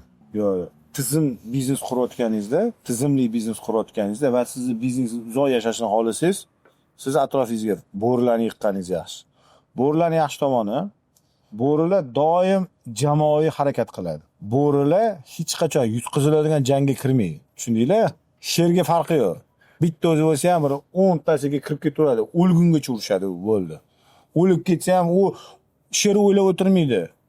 O'lib ketgandan keyin oilasiga nima bo'ladi, boshqa narsa bo'ladi, uni hududi nima bo'ladi, undan keyin uyi nima bo'ladi o'ylab o'tirmaydi. Unga geroizm kerak. Boradi, jangga kiradi, oxirigacha kurashadi. Yo yutadi, yo o'ladi. Kompaniyada bunaqa risk qilib bo'lmaydi. Jamoaga siz sher bo'lsangiz ham bo'rilarni yig'ishingiz kerak. Bo'rilar jamoaviy harakat qiladi. Yutqizadigan jangga kirmaydi bo'ri hech qachon. Kuzatib yuradi o'ljasini. Bu qo'yxonaga kirishdan oldin ham o'sha qo'y atrofini aylanadi bo'rilar. Ozgina kuzatishadi, keyin qilishadi hujum. Yana tashqarida turadi anaqaga, atasga ular. Mana sherga o'xshab bostirib kirmaydi, ichkarida nima bo'lsa bo'ldi, farqi yo'q demaydi. To'g'ri, bu mujistinlikdir, lekin bu tadbirkorga xos narsa emas. Anaqa jamoa qurayotgani. Bu meni fikrim. Jahongir aka, sizning fikringiz? Yo'q, to'g'ri. To'g'ri fikrlaysiz. Mana shu to'g'rimiz to'g'rimi? Qani eshitdim. Qayerda? Ya'ni siz tizim qurasiz. Men qo'shilaman bu narsaga. Tavakkalchilikning chegarasi bor demoqchiman. Ha. Men boshqa savol bermoqchiman. Mana biz endi tizim bilan ishlaymiz-ku. Soatlab tizim bo'yicha gaplashsam men zerikaman-da. Tadbirkor ham shunaqada, zerikadi bundan. Lekin uzoq vaqt taymiga qaraydigan bo'lsak, mana umumiy vaqtingizni necha foizi mana shu biznes olyapti. Mana 54 ta filial bor, shuncha xodimlar bor. Bu yog'iga odam ko'proq energiyasini hisoblaydigan bo'lib qoladi. Bu qanchalik energiyangizni olyapti? Qarang, boshida ko'p oladi energiyangizni. Keyin bu yog'iga strategiya sizni energiyangizni oladi. Siz boshqacha fikrlashni boshlaysiz. Keyin o'sha bor-ku. Keyin boshqacha fikrlaysiz. Mana hozirgi meni fikrim, men o'zimni qayerdadir ko'ryapman-da, u yo'l naqadar uzoqligini tushunyapman-da.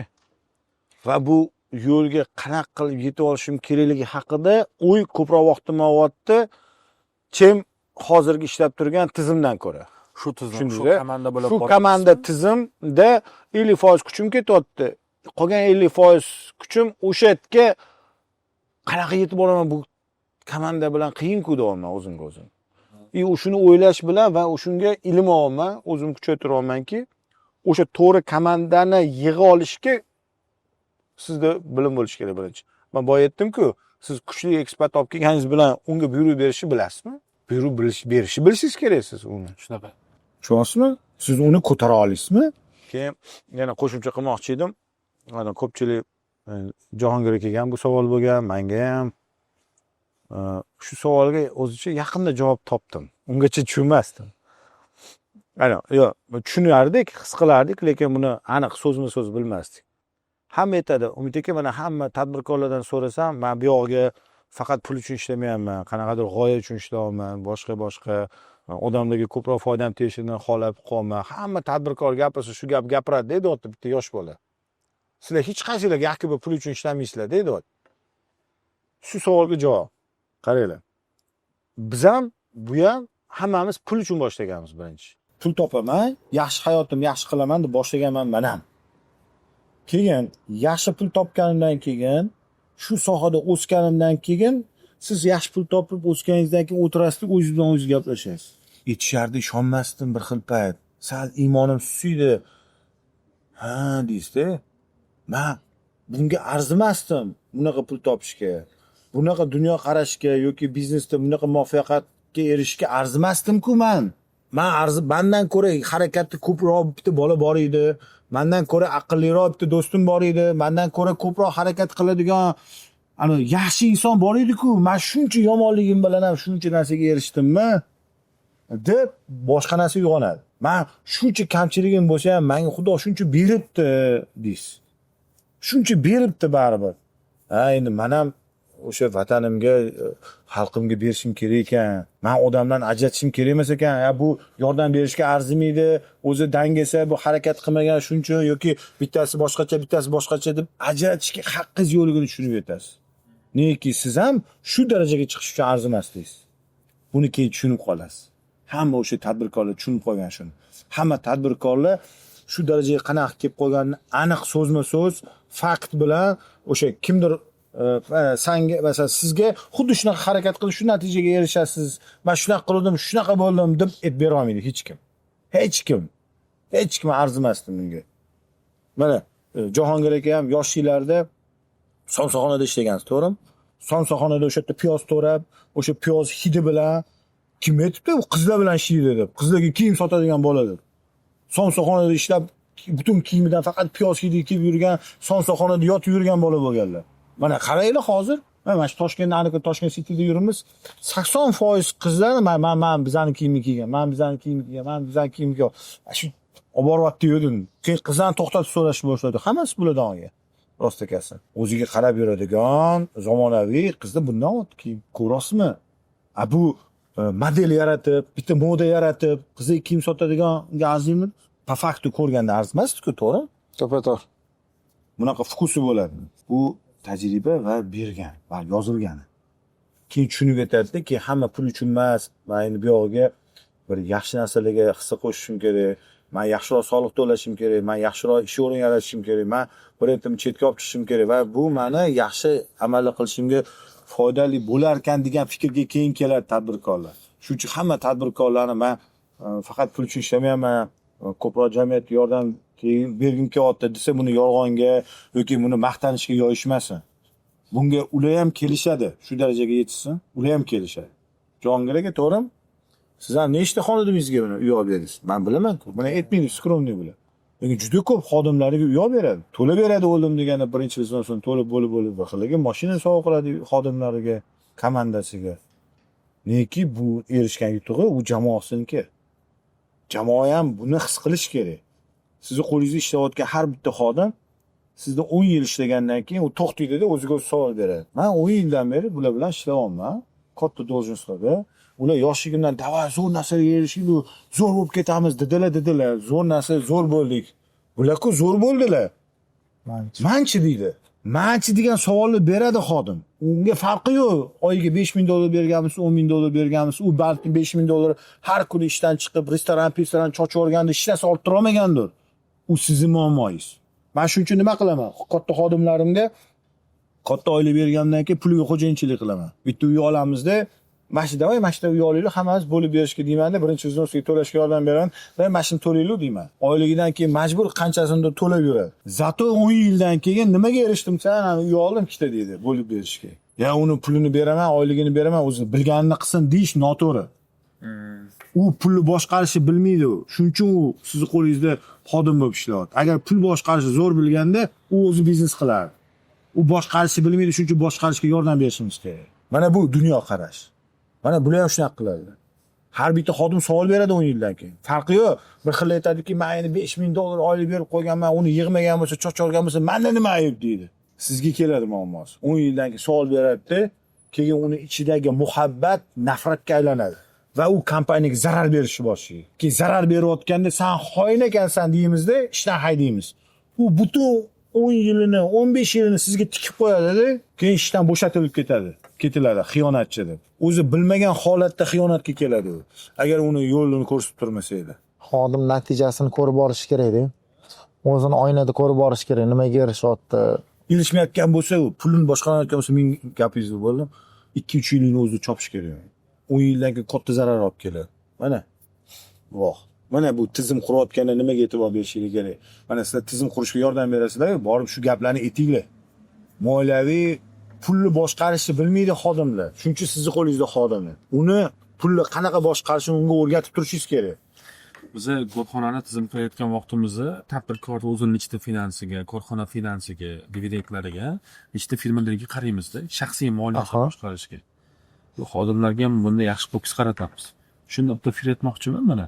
Biz korxonalarga menejerlarni ham o'zimiz ishga olib beramizda. HRmi, moliyachisimi, sotuvchisimi, ropimi. Menda bir og'riqli holatga ko'p duch kelaman. Suhbatga 42 yoshli, ba'zida 45 yoshli odamlar ham kelib qoladi-da. Uka xatga boraylik. Men 20 yil, 23 yil ishlaganman korxonaga, umrimni sarfladim. Lekin hozir shaxsiy moliyamda 1.2 ming dollar deydi. Ishxonaga kiraman deydi, unaqa sraz unaqa katta summa berishmaydi deydi. Nima qilishim kerak deydi.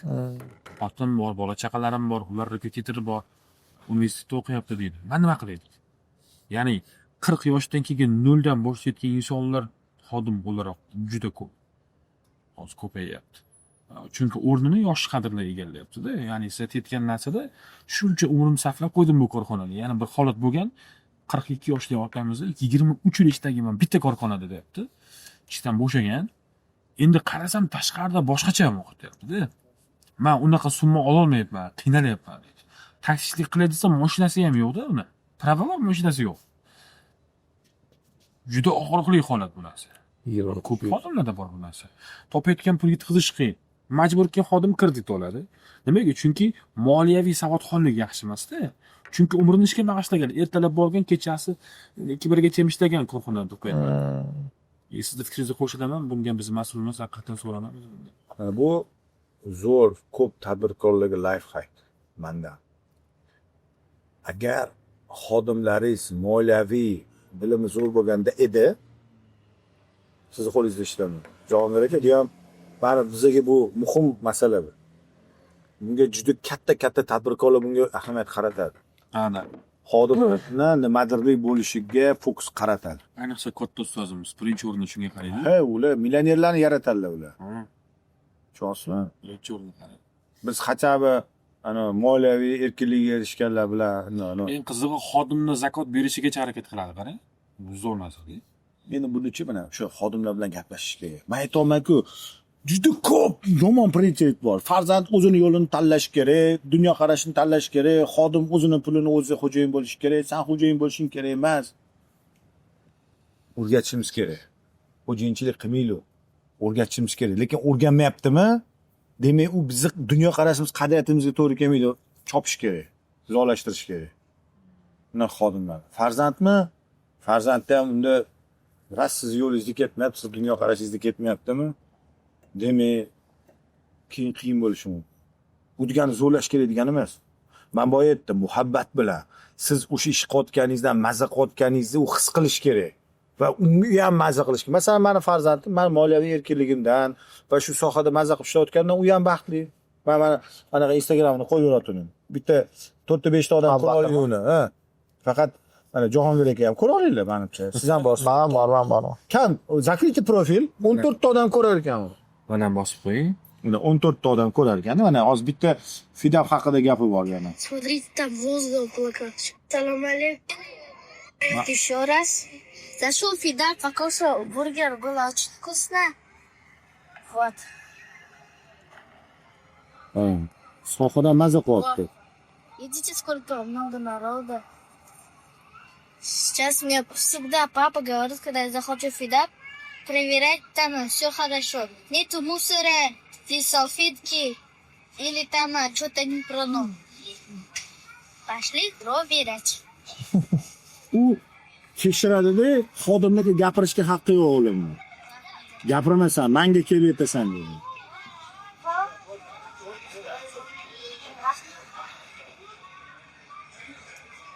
Все хорошо. Stupinlar nasa qotdi bolam. Mas'uliyat sohaga muhabbat oshirish shu bo'ladi.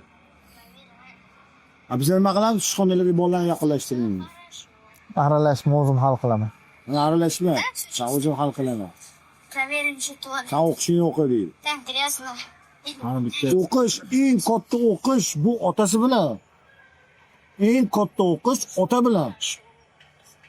Sen aralashma mana ishlarimga. O'qishingni o'qisan bo'ldi. Keyin hali kichkinalik qilasan. Katta bo'lgin keyin.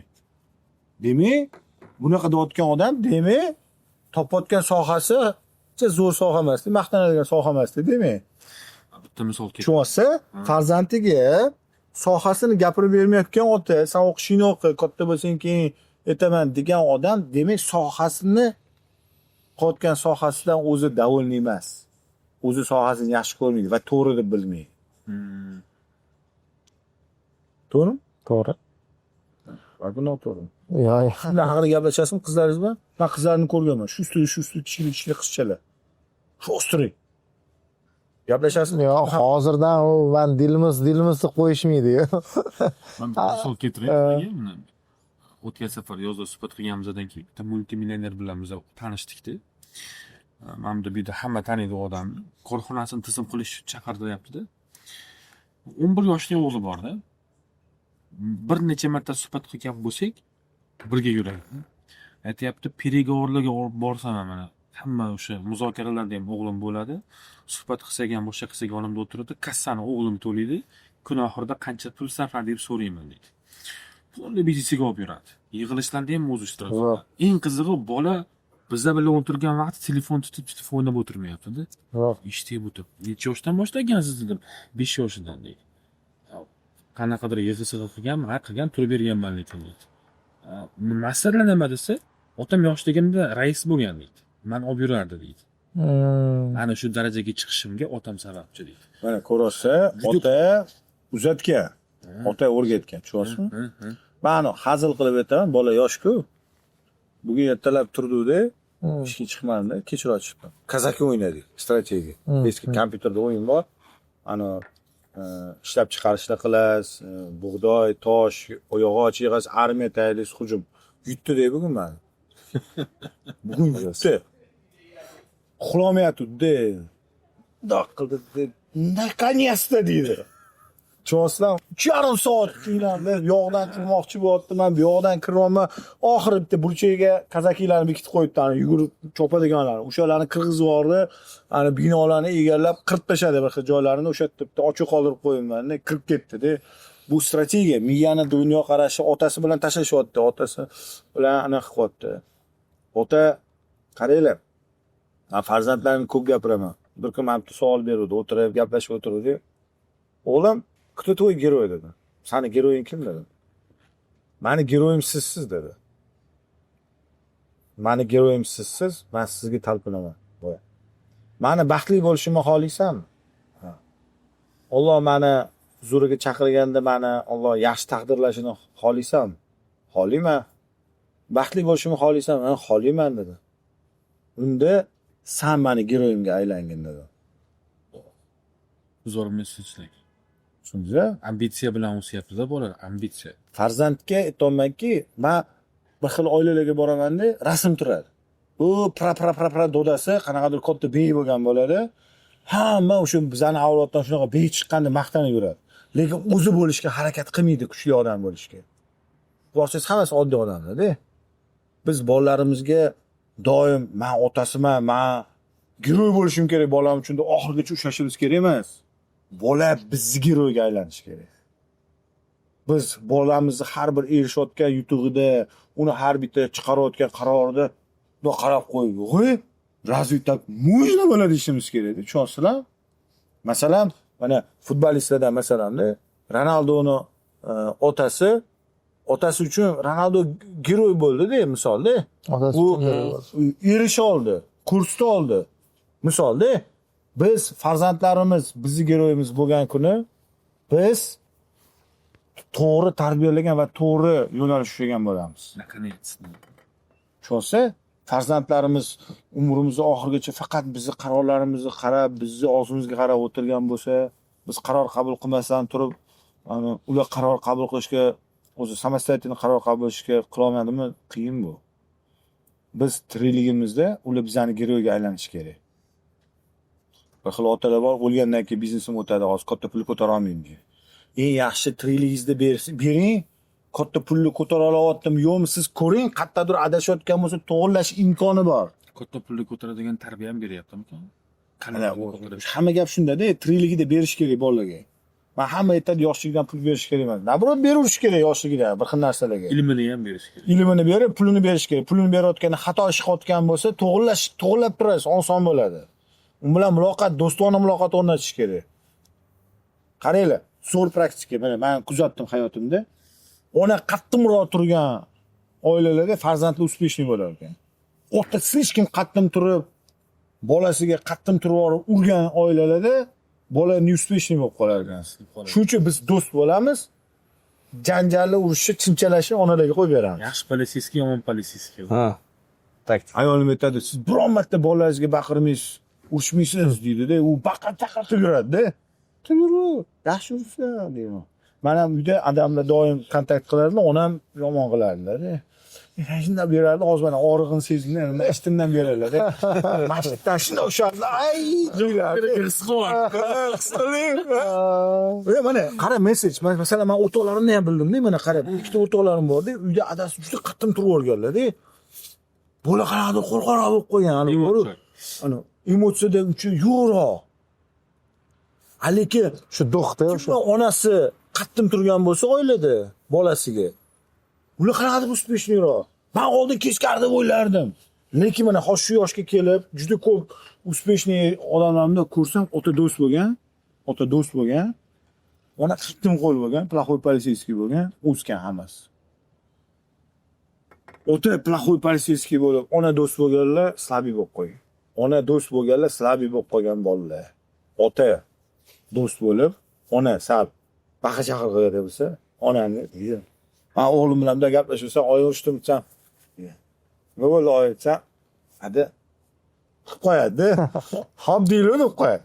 Ana slabая deydi. Во всем deydi. Надо ее любить и уважать и беречь надо deydi. Fikrlashi ham zo'rda, bolalar. Mana gaplashadilar-ku. Men muloqot qilaman. Katta odam bilan gaplashganda gaplashasiz. O'shaning uchun ham ani bolaga shu tilda yo bo'lmasa ani bolacha tilda gaplashish kerak emas-da. To'g'ri gap. Bugun yordam Katta odam bilan gaplashganda gaplashaverish kerak, aka. to'ppa-to'g'ri. Chunki Montessori metodi shunaqa. Ha. Montessori metodi bor dunyoda, mировой уровеньda. Top bola tarbiyasi bo'yicha. Qo'ya. Hozir eng ko'p tarqalayotgan narsa o'sha bola bilan do'st bo'lish kerak. Do'st. Yoshligidan do'st bo'lish kerak. Chunki Ona bo'lish kerak emas do'st. juda ko'p aka Qayta aytyapman. Farzand bilan, o'g'il farzand bilan ona do'st bo'lish kerak emas. hozir mana juda ko'p kelayotgan narsa nima bilasizmi mana? O'g'lim bilan bir-birimizdan tushunmayapmiz. Dotgan mesej ko'pda. Biz dotni bir-birimiz bilan tushunmayapmiz. Siz gaplashib yoningizga olib ravnaq qilib bering, yo'nalish qilib gaplashing. bizani eshitmayapti, biz bir-birimizni tushunmayapmiz degan narsa ko'pda, juda ko'p. O'shanga o'sha bolani katta bo'lganda o'sha o'rtoq bo'laman, katta bo'lganda tushuntiraman deyshadi-yu. O'sha o'ziga o'rtoq tanlab bo'lgan bo'ladi-da. balog'at ketgan. Tushunasizmi? O'sha o'rtoq tanlab bo'lgan bo'ladi, o'sha okrujeniyasini belgilab bo'lgan bo'ladi. Siz sig'maysiz o'tga. Joyiz yo'q. Joyi. O'shaning uchun bola bilan do'stlikni mana hozirdan boshlash kerak-da. Bola tarbiyalayotgan, ayniqsa o'g'il tarbiyalayotgan odamlar hozirdan boshlab o'sha do'st bo'lib, o'g'illar to'g'ri gap aytdilar. Misol uchun o'sha ham tajribani oladi, ham baribir networking oladi. Hozirgi kunda mana hamma bitta biznesmenlar bitta narsa haqida gapiryapti. Hamma o'sha narsani ketida ertalabdan kechgacha ish qilmasa ham o'sha narsani ketida yuribdi. Bu nima desa networking qilaman deyapti, networking deyapti. Hamma yoqqa networkingga boryapti. Networkingni zo'ri o'sha adasini yonida olib yurishi. Biz aytyapmiz mana multimillioner bilan gaplashdik, o'g'lini yonida olib yuribdi. Hozir shu bolani 11 yoshli bolani menimcha siz bilan mendan ko'p kontakti bor-da o'shan yaxshi insonlar bilan. Tushunasizmi? Mana nima degani bolani yoshlikdan olib o'sha narsalarga o'rgatish. Ota kasb degani nima degani? Bu degani o'sha o'zini ham kontaktini o'sha telefonida Hasan aka mana Said ustoz ko'p aytadilar-ku. Telefonida eng ko'p kontakti bor odam o'sha odam kuchli odam deydilar-ku. Misol uchun o'sha ADZ telefonida 8787 ta kontakt bo'lsa, siznikida 4000 ta bo'lsa, sizda 12008 ta bor. Tushunasizmi? ADZ kontakti ham sizga ishlaydi. O'shaning uchun ham ota kasb qilish muhimda. Endi o'tgan safar qarashdi edi. Bu kishiga ham aytdim. 4000 turib boshqatdan kelsangiz chiqadi. iPhone'mi? oxirida chiqadi. Foydali kontaktlari 4000 Boshiga chiqing. iCloud bo'lsa juda katta imkoniyat. kelsangiz Mana qarang, Zlar bilan ketyapti. Zlarni ko'rasiz, Ylarni ko'rasiz. Ana uli A'larni ko'ring, A'larni ko'pligini hamchi mana. Keturadi. Namunga chiqingmi? 4000 tadan o'shiga. Qayerda chiqadi? Sonni aytib ko'rinadi. Kechadan oldin kuni, payshanba kuni Hasan aka bilan gaplashganimizda 5800 qanchadir, plus minus 6000 ta foydali kontakti bor edi. Usmonjon mana qarang deydi. Mana Center Stars'da Ko'p gapiradilar ustoz. Sizda nechta? 5000 ta. 4000 osh. Sizda ham ancha. Sizda ham ancha. Endi o'rtada Net kontakt, net kontrakt. yosh farqi ham bor-da. Hasan Mamasayev necha yoshda-yu, Usmon aka necha yoshda. Mana boya zo'r gap bo'lyapti-yu. Otasiniki 8000 ta bo'lsa, o'g'ilniki 4000 ta bo'lsa, 12000 ta bo'ladi deb shunga aytilyapti. Shuncha aytolman, farzandlarimizni o'zimizni kasbda olib borsak, biz ular uchun zo'r estafeta. Siz Fundament, yoshsiz, ana palka qilib yuguradi, bor kuch biladi, keyingisiga beriladi, u yuguradi. Keyin u yuguriladi. Hozir nima qilyapmiz? O'zimiz 2 yil yuguryapmiz-da, bitta uzoq yo'lga. 30 yil yuguryapmiz-da. Keyin bolamizga yana boshdan yugurishga palka berib yuboramiz. Siz ana 1000 metrga yugurayotganda hamma 0 dan yugursa, ana otasini kasbini tanlagan odam 300 metrdan qo'shilib oladi-da. Yildan 300 metr yugurilgan joyi bo'ladi-da uni. Tushunasizmi? Doktor bo'lsa, o'sha ba'zi klienti bor, misol uchun lor bor, Chilonzorda. Shu lor o'g'illari bor, misol uchun. Abdurahmon. O'sha Abdurahmon aka o'g'illari bor. Tayyor baza borda, tushunasizmi? Chiqib yorsalar bo'ldi har kuni ishga. Ana zo'r. Va bu lorli tajriba qo'shiluri kuchayapti. Qayerda nima qilish kerak emasligini biladi. Ota aytadi, "Men qilib qo'yman." Boya aytdim-ku, prokuror ishida. Men haligacha bitta ishni qabul qilganman, ish qilganman. Haligacha o'sha insonni ko'rsam vijdonim qiynaladi deyapti. Yoki tergovchi ichki ishlarda-da, otasi tergovchi bo'lsa, farzandi ham tergovchi bo'lsa, borib zo'r narsalarni feedback qilib ketadi. Bolam deydi, shoshib qolma deydi, qaror qabul qilayotganda deydi. Sababi deydi, biz deydi jinoyat olamida yurganimiz uchun ularni o'ylab, bizni ko'zimizga hamma jinoyatchidek ko'rinadi. Aslida unaqa masala bor. Tushungin bolam deb o'rgatib turadigan ota bo'ladi. Masalan, meni farzandim, birinchi farzandim olamdan o'tganda, o'sha payt meni ko'zimgacha hamma nogironlik ko'rinardi. Hamma o'sha kasal bilan kasallangan, xuddiki butun shahar shu kasal bilan kasallangandek deb o'ylardim. Misolda, o'sha o'tib qolgandan keyin bu kasal xuddi yo'q qolgandek bo'ldi. Oson emas ichki ishlarda ishlayotgan, prokuraturada ishlayotgan odamlarga. Ular faqat shu jinoyatchilar bilan ishlab yurganiga hamma jinoyatchidek ko'rinadi. Shu payt yosh qonga to'lgan odam hamma jinoyatchini o'ylayman deb turgan paytda his-tuyg'ulik berib, otasi ey deb turadi. Hamma jinoyatchi emas bolam deydi. Jinoyatchilar umumiy 100% aholi bo'lsa, ulardan bir 2 yoki 3% ni tashkil qiladi. Maksimum. ma'mulaga tegib qo'ymagin. Bularni butun hayotini o'zgartirib yuborasan. Bitta yosh bolani bitta qilgan xatosiga jazolasang, buni butun umri yomon bo'lib ketadi deb aytib turadigan ota bo'ladi. Eng zo'ri yana bitta gap. Ota o'g'il o'tirganda umumiy tema bor. Yangi qarorlar chiqsa, bizda payt bilan qaror yo'q edi, bunaqa bo'ptimi? Har holda ota bilan farzand 1 soat gaplashib o'tirish uchun umumiy mavzu bor. Hozir mana siz otangiz oldilariga borsiz, gaplashadigan tema bormi yoki sizda? 1 soat o'tira olasizmi? Ochiqdan aytsam. 1 soat o'tira olasizmi otangiz bilan? Nima mavzuda gaplashasiz? Asosan ishim haqida so'raydilar. Shu ishda ishlaganmilar? Yo'q. Qanaqa so'raydi o'sha ishda siz haqingizda? Chunki anchadan beri gaplashamiz. Masalan, yangi klient olsam aytaman, bu proses mana bunaqa bo'lyapti debdi. Dadam eshitadi. Suhbat qilamiz, maslahat ketamiz. Bo'lishi mumkin. Qiziqadigan odam bo'lsalar, ilm olishdan to'xtamaydigan odamlar bo'lsa qiziqishadi. Lekin bir xillar bor. Manacha taniydigan 99% o'rtog'im otasi bilan suhbat 15 minutdan yog'iga cho'zilmagan. Bu sababi bor. Umumiy mavzu yo'q. O'tgan safar suhbat qilgan mavzumiz bor, esingizda xuddi shu temaga gaplashdik. Bomotgacha gaplashganmiz-da. Eng og'riqli tema mana shu bo'lib chiqqanda. Shuning uchun men aytamanki, farzandlar bilan do'st ota bo'lish kerak, ona do'st bo'lmash kerak. Sabab tushuntiraman. Ayol kishi baribir his-tuyg'ular bilan harakat qiladi. Ayol kishida baribir ayol instinkti bor. Shuni erkak kishiga yuqtirib qo'yishi mumkin, do'stlashib olsa. Erkak kishi ayollardagi fikrlab qolishi mumkin. Ayollar bilasizlar, kechirmaydi uncha-munchaga. Ana 40 yildan keyin ham sizga bitta narsani eslatadi. Erkak kishi unaqa emas. Chiqarib yuboradi. Esingizda ma'lum bergan 7000 so'm pulim. O'sha hozir necha pul bo'lib ketdi deydi. Shunda erkak kishi bu mana ayol kishining his-tuyg'ular bilan qaror qabul qilishini o'rganish kerak emas. Mana ayol kishi uchun siz farzand sifatida siz eng yomon odam bo'lsangiz ham u uchun yaxshisiz. Ota uchun bo'lsa, siz eng yomon odamsiz, ota uchun ham yomonsiz. Ota aytadi, oq qildim deya oladi ota. Ona oq qildim deya olmaydi. Ota, siz jamiyatga zarar yetkazayotgan bo'lsangiz, nopok o'g'il bo'lgan bo'lsangiz, ota sizdan kecha oladi. Ona kecha olmaydi. Mana farq shunda. Ota sizni jo'skiroq do'st bo'lsa ham qog'ozga o'rab jo'ski yo'nalishda ko'rsatadi. Men o'g'illarimga aytaman. Женщину надо беречь, уважать и любить, и защищать. Но слушаться не надо, deyman. Раз negativ bo'ladi, degan reelsga chiqsa-da. Ayollar tomonidan. Hayit bo'ladi. Mana ba'zida bo'ladi-yu. Tadbirkormi, boshqami olganda bir inson o'zini reputatsiyasini oldin yo'qotib qo'ygan. Bu xodimlarning orasida bo'lishi mumkin, boshqalarning orasida bo'lishi mumkin-da.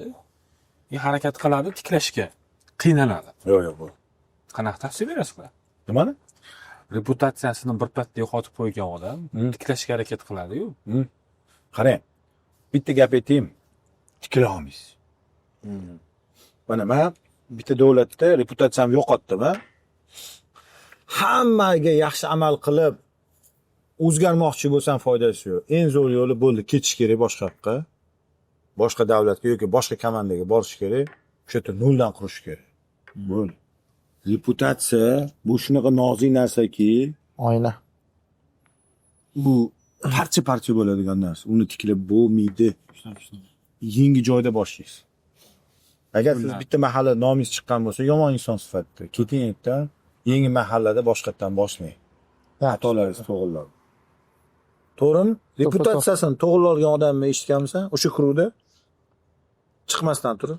Yo'q, menimcha odam o'zini o'zi to'g'rilash qiyin bo'ladi. Ya'ni u odam to'g'ri deb bilishidan ko'ra o'ziga nisbatan o'zida taassurot olib ketgan bo'ladi-da. O'sha odamlarga qarasa, menimcha o'sha narsa chiqib kelaveradi deb o'ylayman-da. O'zi Ana shunaqa o'ylayapti degan o'y bor. Uni o'zini o'zi ko'proq qiynaydi aytdi-da. lekin hozirgi ko'p yoshlar reputatsiyani o'ylamayapti-da. Bu nimadan? Bu. Mana biz o'zimizga o'xshagan odamlar bilan suhbat qilamiz. Masalan, Jahongir aka bilan meni fikrlashim pashti bir xil bo'lib ketib qolgan. Birga yuraveramiz. Suhbatdoshimiz, darddoshimiz, anaqa dunyo qarashimiz, qadriyatimiz bir xil. Bir-birimizga tushib ketganmiz. Chunki qarang, endi boshqani o'rtaga tiqmaymiz biz. Instagram algoritmi baribir to'g'ri ishlamayapti.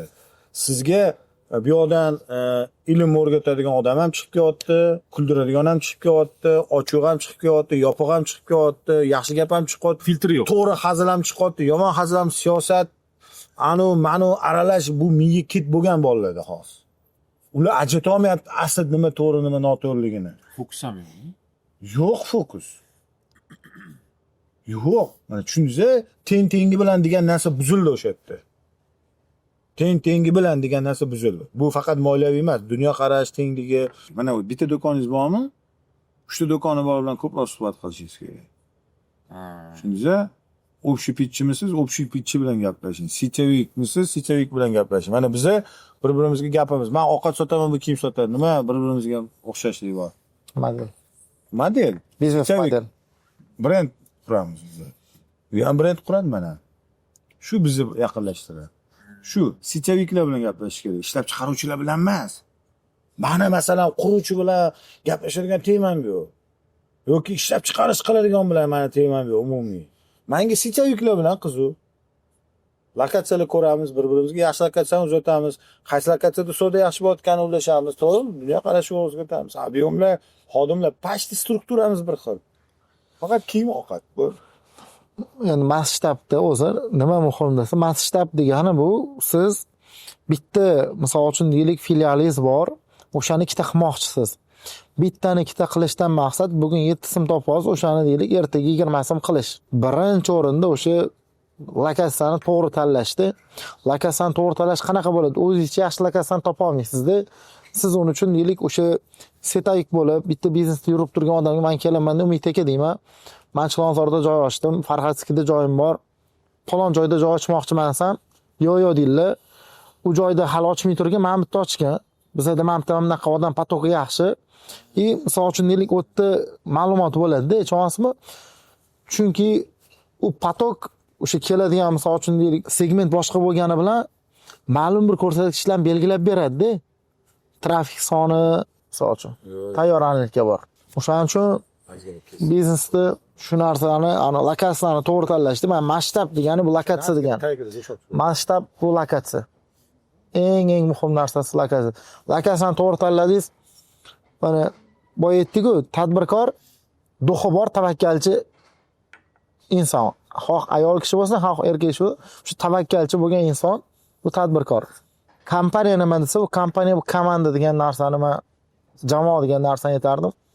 Mana katta kompaniya qurmoqchi yo bo'lmasam katta masshtabli biznes qurmoqchi bo'lgan odam nima qilish kerak desa, hamma narsadan oldin birinchi komandasini ko'ziga qarab olsin. Komanda ham masshtab qilmoqchimi yo komandani fikri boshqachami? Komandani ko'zi yonyapti masshtab uchun.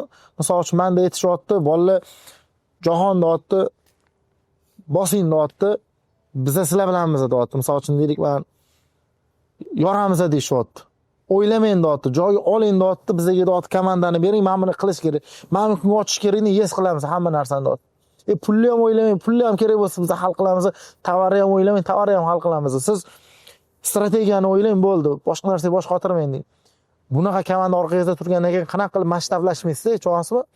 Komanda siz orqangizdan itarish kerak. Siz o'zingiz yugurib joy ochib keta olmaysiz. Tushunasizmi? Misol uchun deylik, Umid akam o'zidan o'zi 57-chi, 55-chi filial ocha olmaydi. Misol komanda aytadiki, biza deydi kuchga to'ldik, energiyaga to'ldik, qaynayapmiz, bizga deydi jang kerak deydi, qo'pol qilib aytganda, tushunasizmi? Biza uni deydi vahshiy boyovoy bo'lib ketdik, bizga jang kerak deydi. O'tda bunaqa qilib sug'orish uchun nima qilish kerak? Ambitsiya bilan ustirish uchun, masshtabga urvinga chiqish uchun komanda. Oldin o'sha o'zingizda o'sha energiyani ko'rsatishingiz kerak, o'zingizni yoqishingiz kerak o'sha energiyani. Qatdan oladi uni. Qatdan oladi. Misol uchun deylik, o'sha olov bor odam tadbirkor bo'ladi-da o'zi aslida. Mana mana qarasada ba'zi odamlar bo'ladiki, aksariyat tadbirkorlarda shu narsani kuzatamanda, qaysidir urvinga borgandan keyin to'xtab qoladi. Unga qanaqadir kvantoviy skachok kerak-da. O'sha stiklaniy patologni yorib o'tish uchun bitta narsa kerak. Uyi bor, mashinasi bor, bir Maqsadlar yo'qman. narsaga erishdi-da. Maqsadlarni qo'yishimiz. Yondira olmaydi o'zini. Bittalarga mashinaga yetishmaydi-da. Mana shuncha aytaman men ko'pchiligingizga. Men yorib tashlayman, 2 sotochka ochaman deydi. Men aytaman, birinchi xuddi ochib ko'r deyman. Balkim senga 10 ta yetar deyman. O'sha paytda ustoz kerak bo'ladi. Bitta patolog emas, bir necha patolog ko'rganman. Misol bitta biznes qilmoqman, marketing hamma narsani zo'r qildim. Bitta do'kon, marketing zo'r, savdo dahshatli, lekin o'sha ikkita filial qilish uchun bilmayapman nima qilish kerakligini 2019-yilda. O'sha paytlarda Korzinkani rahbari Zafar Hoshimov oldiga borsammikin deyapman-da o'zimcha. Borib so'rasammikin nima qilay? O'sha patolog degan narsani o'shanda sezganman. Уже og'riq his qilgansiz. Ha. Baryerda. Hamma narsa bor, talab yuqori, lekin taklif bera olmayapman deb bundan ortiq. Ichimda bir necha qo'rquvlar bor. Qo'rquvlarni yengadigan odam bu o'sha ishchi o'sha deylik boshqa manzilda ko'rib bo'lgan odamda bu ustoz. Misol uchun men shu patologlarga kelganimda, misol uchun deylik men ustoz oldiga kelganimda 6 ta tochkam bor edi, misol uchun. Alisher Kesayev ustoz oldiga keldim, 6 ta tochkam bor edi. Ustoz menga o'rgatyaptilar, ilmini olyapman, qaysi nima qilish kerak, xodim bilan qanaqa gaplashish kerak, men biznes qanaqa qilib qilish kerak boshqa. Bu yoqda ustozdan o'rganyapman, bu yoqda kelaman ustozni eshitgan narsamni Foya ustozga Umid akam bilan yana maslahatlashib olaman. Men buni mana qilay deb. Chunki siz ham o'zingiz investor, ham o'zingiz tadbirkor, hamma narsa risk katta bo'lgandan keyin risk qilasiz. Kritik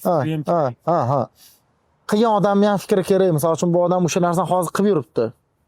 Ustoz formulalarni aytayotdilar, hamma narsasini aytayotdilar, qilish oldingi ko'rayotgan narsalari, misol uchun yaqin orada, misol uchun 5-6 yillikda nima bo'lishi, hamma tendensiyani aytayotdilar. Bugungi hozir kunda ishlab turgan odam, yana bir ustozim misol uchun kelyapman, amnaqa muammo, amnaqa. Bular yo'l ko'rsatadilar, qilib ketyapman. Juda ustoz bitta maslahat beradi-yu, juda qimmatli narsalar olasiz-da. Misol uchun deylik, o'tgan yil fevralda telefon qilyapman bitta masala bo'yicha. Men o'zim mana shunaqa qildim deb o'zlari qilgan narsalarni kesib aytayotdilar. O'sha qilgan narsalarni men qilyapman. Misol uchun o'zim biznesimda o'sha narsa bizga 2x effekt beryapti. Bitta gap 20 minutli razgovor bular bilan. Tushunasizmi? Bitta gap misol uchun 2x li effekt beryapti-da. Biz klubga borsak, nima o'rganamiz, nima ham berardi? Misol uchun deylik, biznesi yo'q odam, u bu deb gapiradigan odamlar ko'p bo'ladi ko'chada. Unaqa emas, erta Umid akamga o'xshagan insonlarni uchratasiz. Misol uchun Umid akam borib turadilar yetgan, misol uchun fikrlarini bildiradilar. Bularga o'xshagan juda ko'p uspешный biznesmenlar keladi-yu. Bitta narsa o'rgansangiz ham bir dunyo narsa olib ketasiz. Husan aka Mamad Saidov ko'p aytadilar, darslariga borilsa, birinchi boshida aytib ketadigan narsalari bu yerga hozir kelib bitta dona narsa o'rganib ketsam bo'ldi degan fikringlar bo'lsa, kutuvinglarni to'g'ri qo'ysanglar, to'g'ri narsa olasizlar deydilar.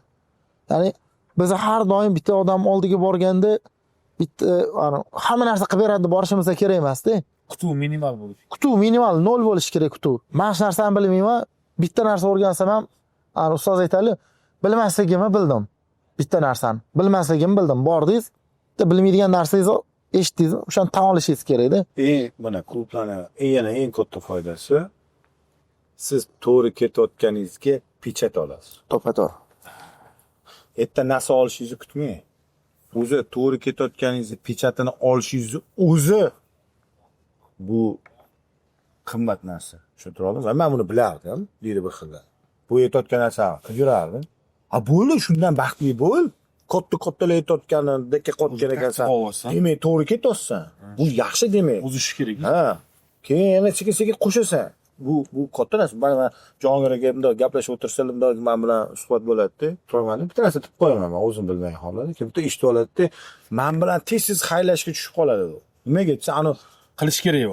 bitta gap, bitta narsasiga yechim bo'lib qoldi-da, sraz borib qilish kerak. Tushunasizmi? Hozir svejiy turgandan telefon qilgisi kelyapti kimgadir, men oldimda qotib kimga xayrlashsa-da telefon qilib, davay bo'lsa-da, to'g'ri? Issiqligida boshqa sani xodimga bitta narsani gapirmoqchi bo'lsangiz bor-ku, o'sha gapirish toni bor-ku mana.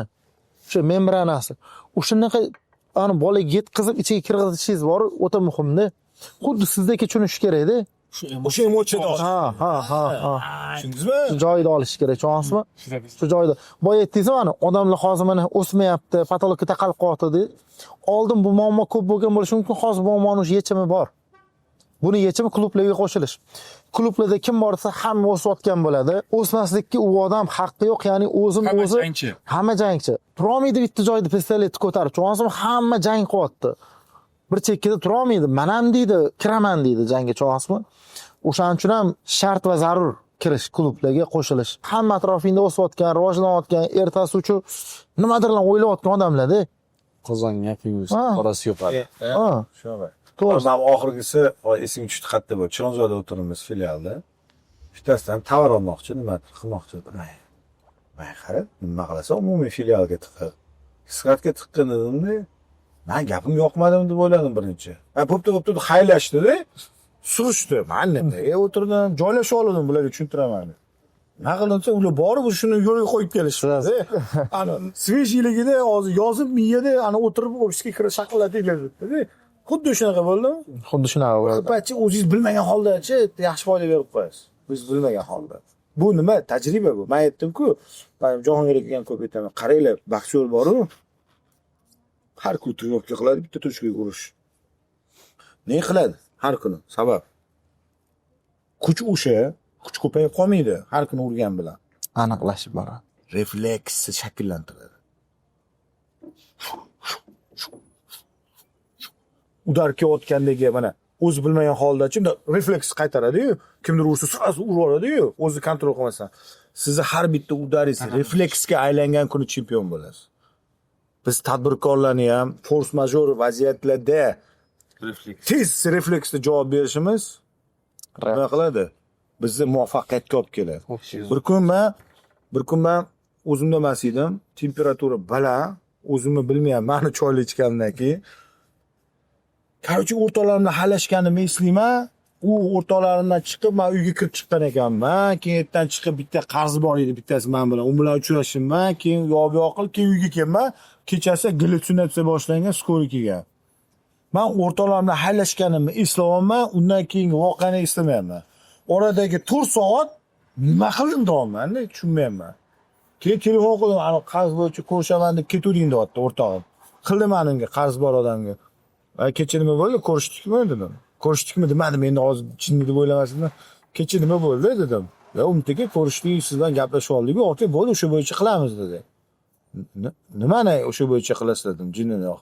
O'zingiz aytdingiz-ku, mana qanaqa telefon ko'rishdik siz bilan, mana bunaqa dedik sizga. Keyin nima dedim? Men nima dedim? Men prosta siz tushundingizmi yo'q, shuni bilib olmoqchiman dedim. Mana bunaqa degandan keyin siz mana bunaqa dedingiz, mana bunaqa dedingiz. Keyin o'zim ha, to'g'ri aytibman deyapman-da, yani. Nima bu betda? Refleks shakllanganda, tushunasizmi? Qarorlar qabul qilayotganda. Siz ana tushingizda ham uyg'otsa, so'rasa siz bitta deb beradigan holatga kelasiz, ana o'shanda muvaffaqiyatga erishasiz. Boksyorlar ham bor-ku, har kuni bitta tochkaga urishi, ertadan kechgacha bu refleksni shakllantiradi. Mantda udar kelayotganda riski qanaqa udar berishi refleksga kelgan kuni chempion bo'ladi. Aql refleksdan sekin ishlaydi. Aql hozir mashta uryapti, shu qochishim kerak, keyin urishim kerak, bo'ldi u, nokaut bo'ladi. Refleks aqldan tez. Aql filtrlaydi endi.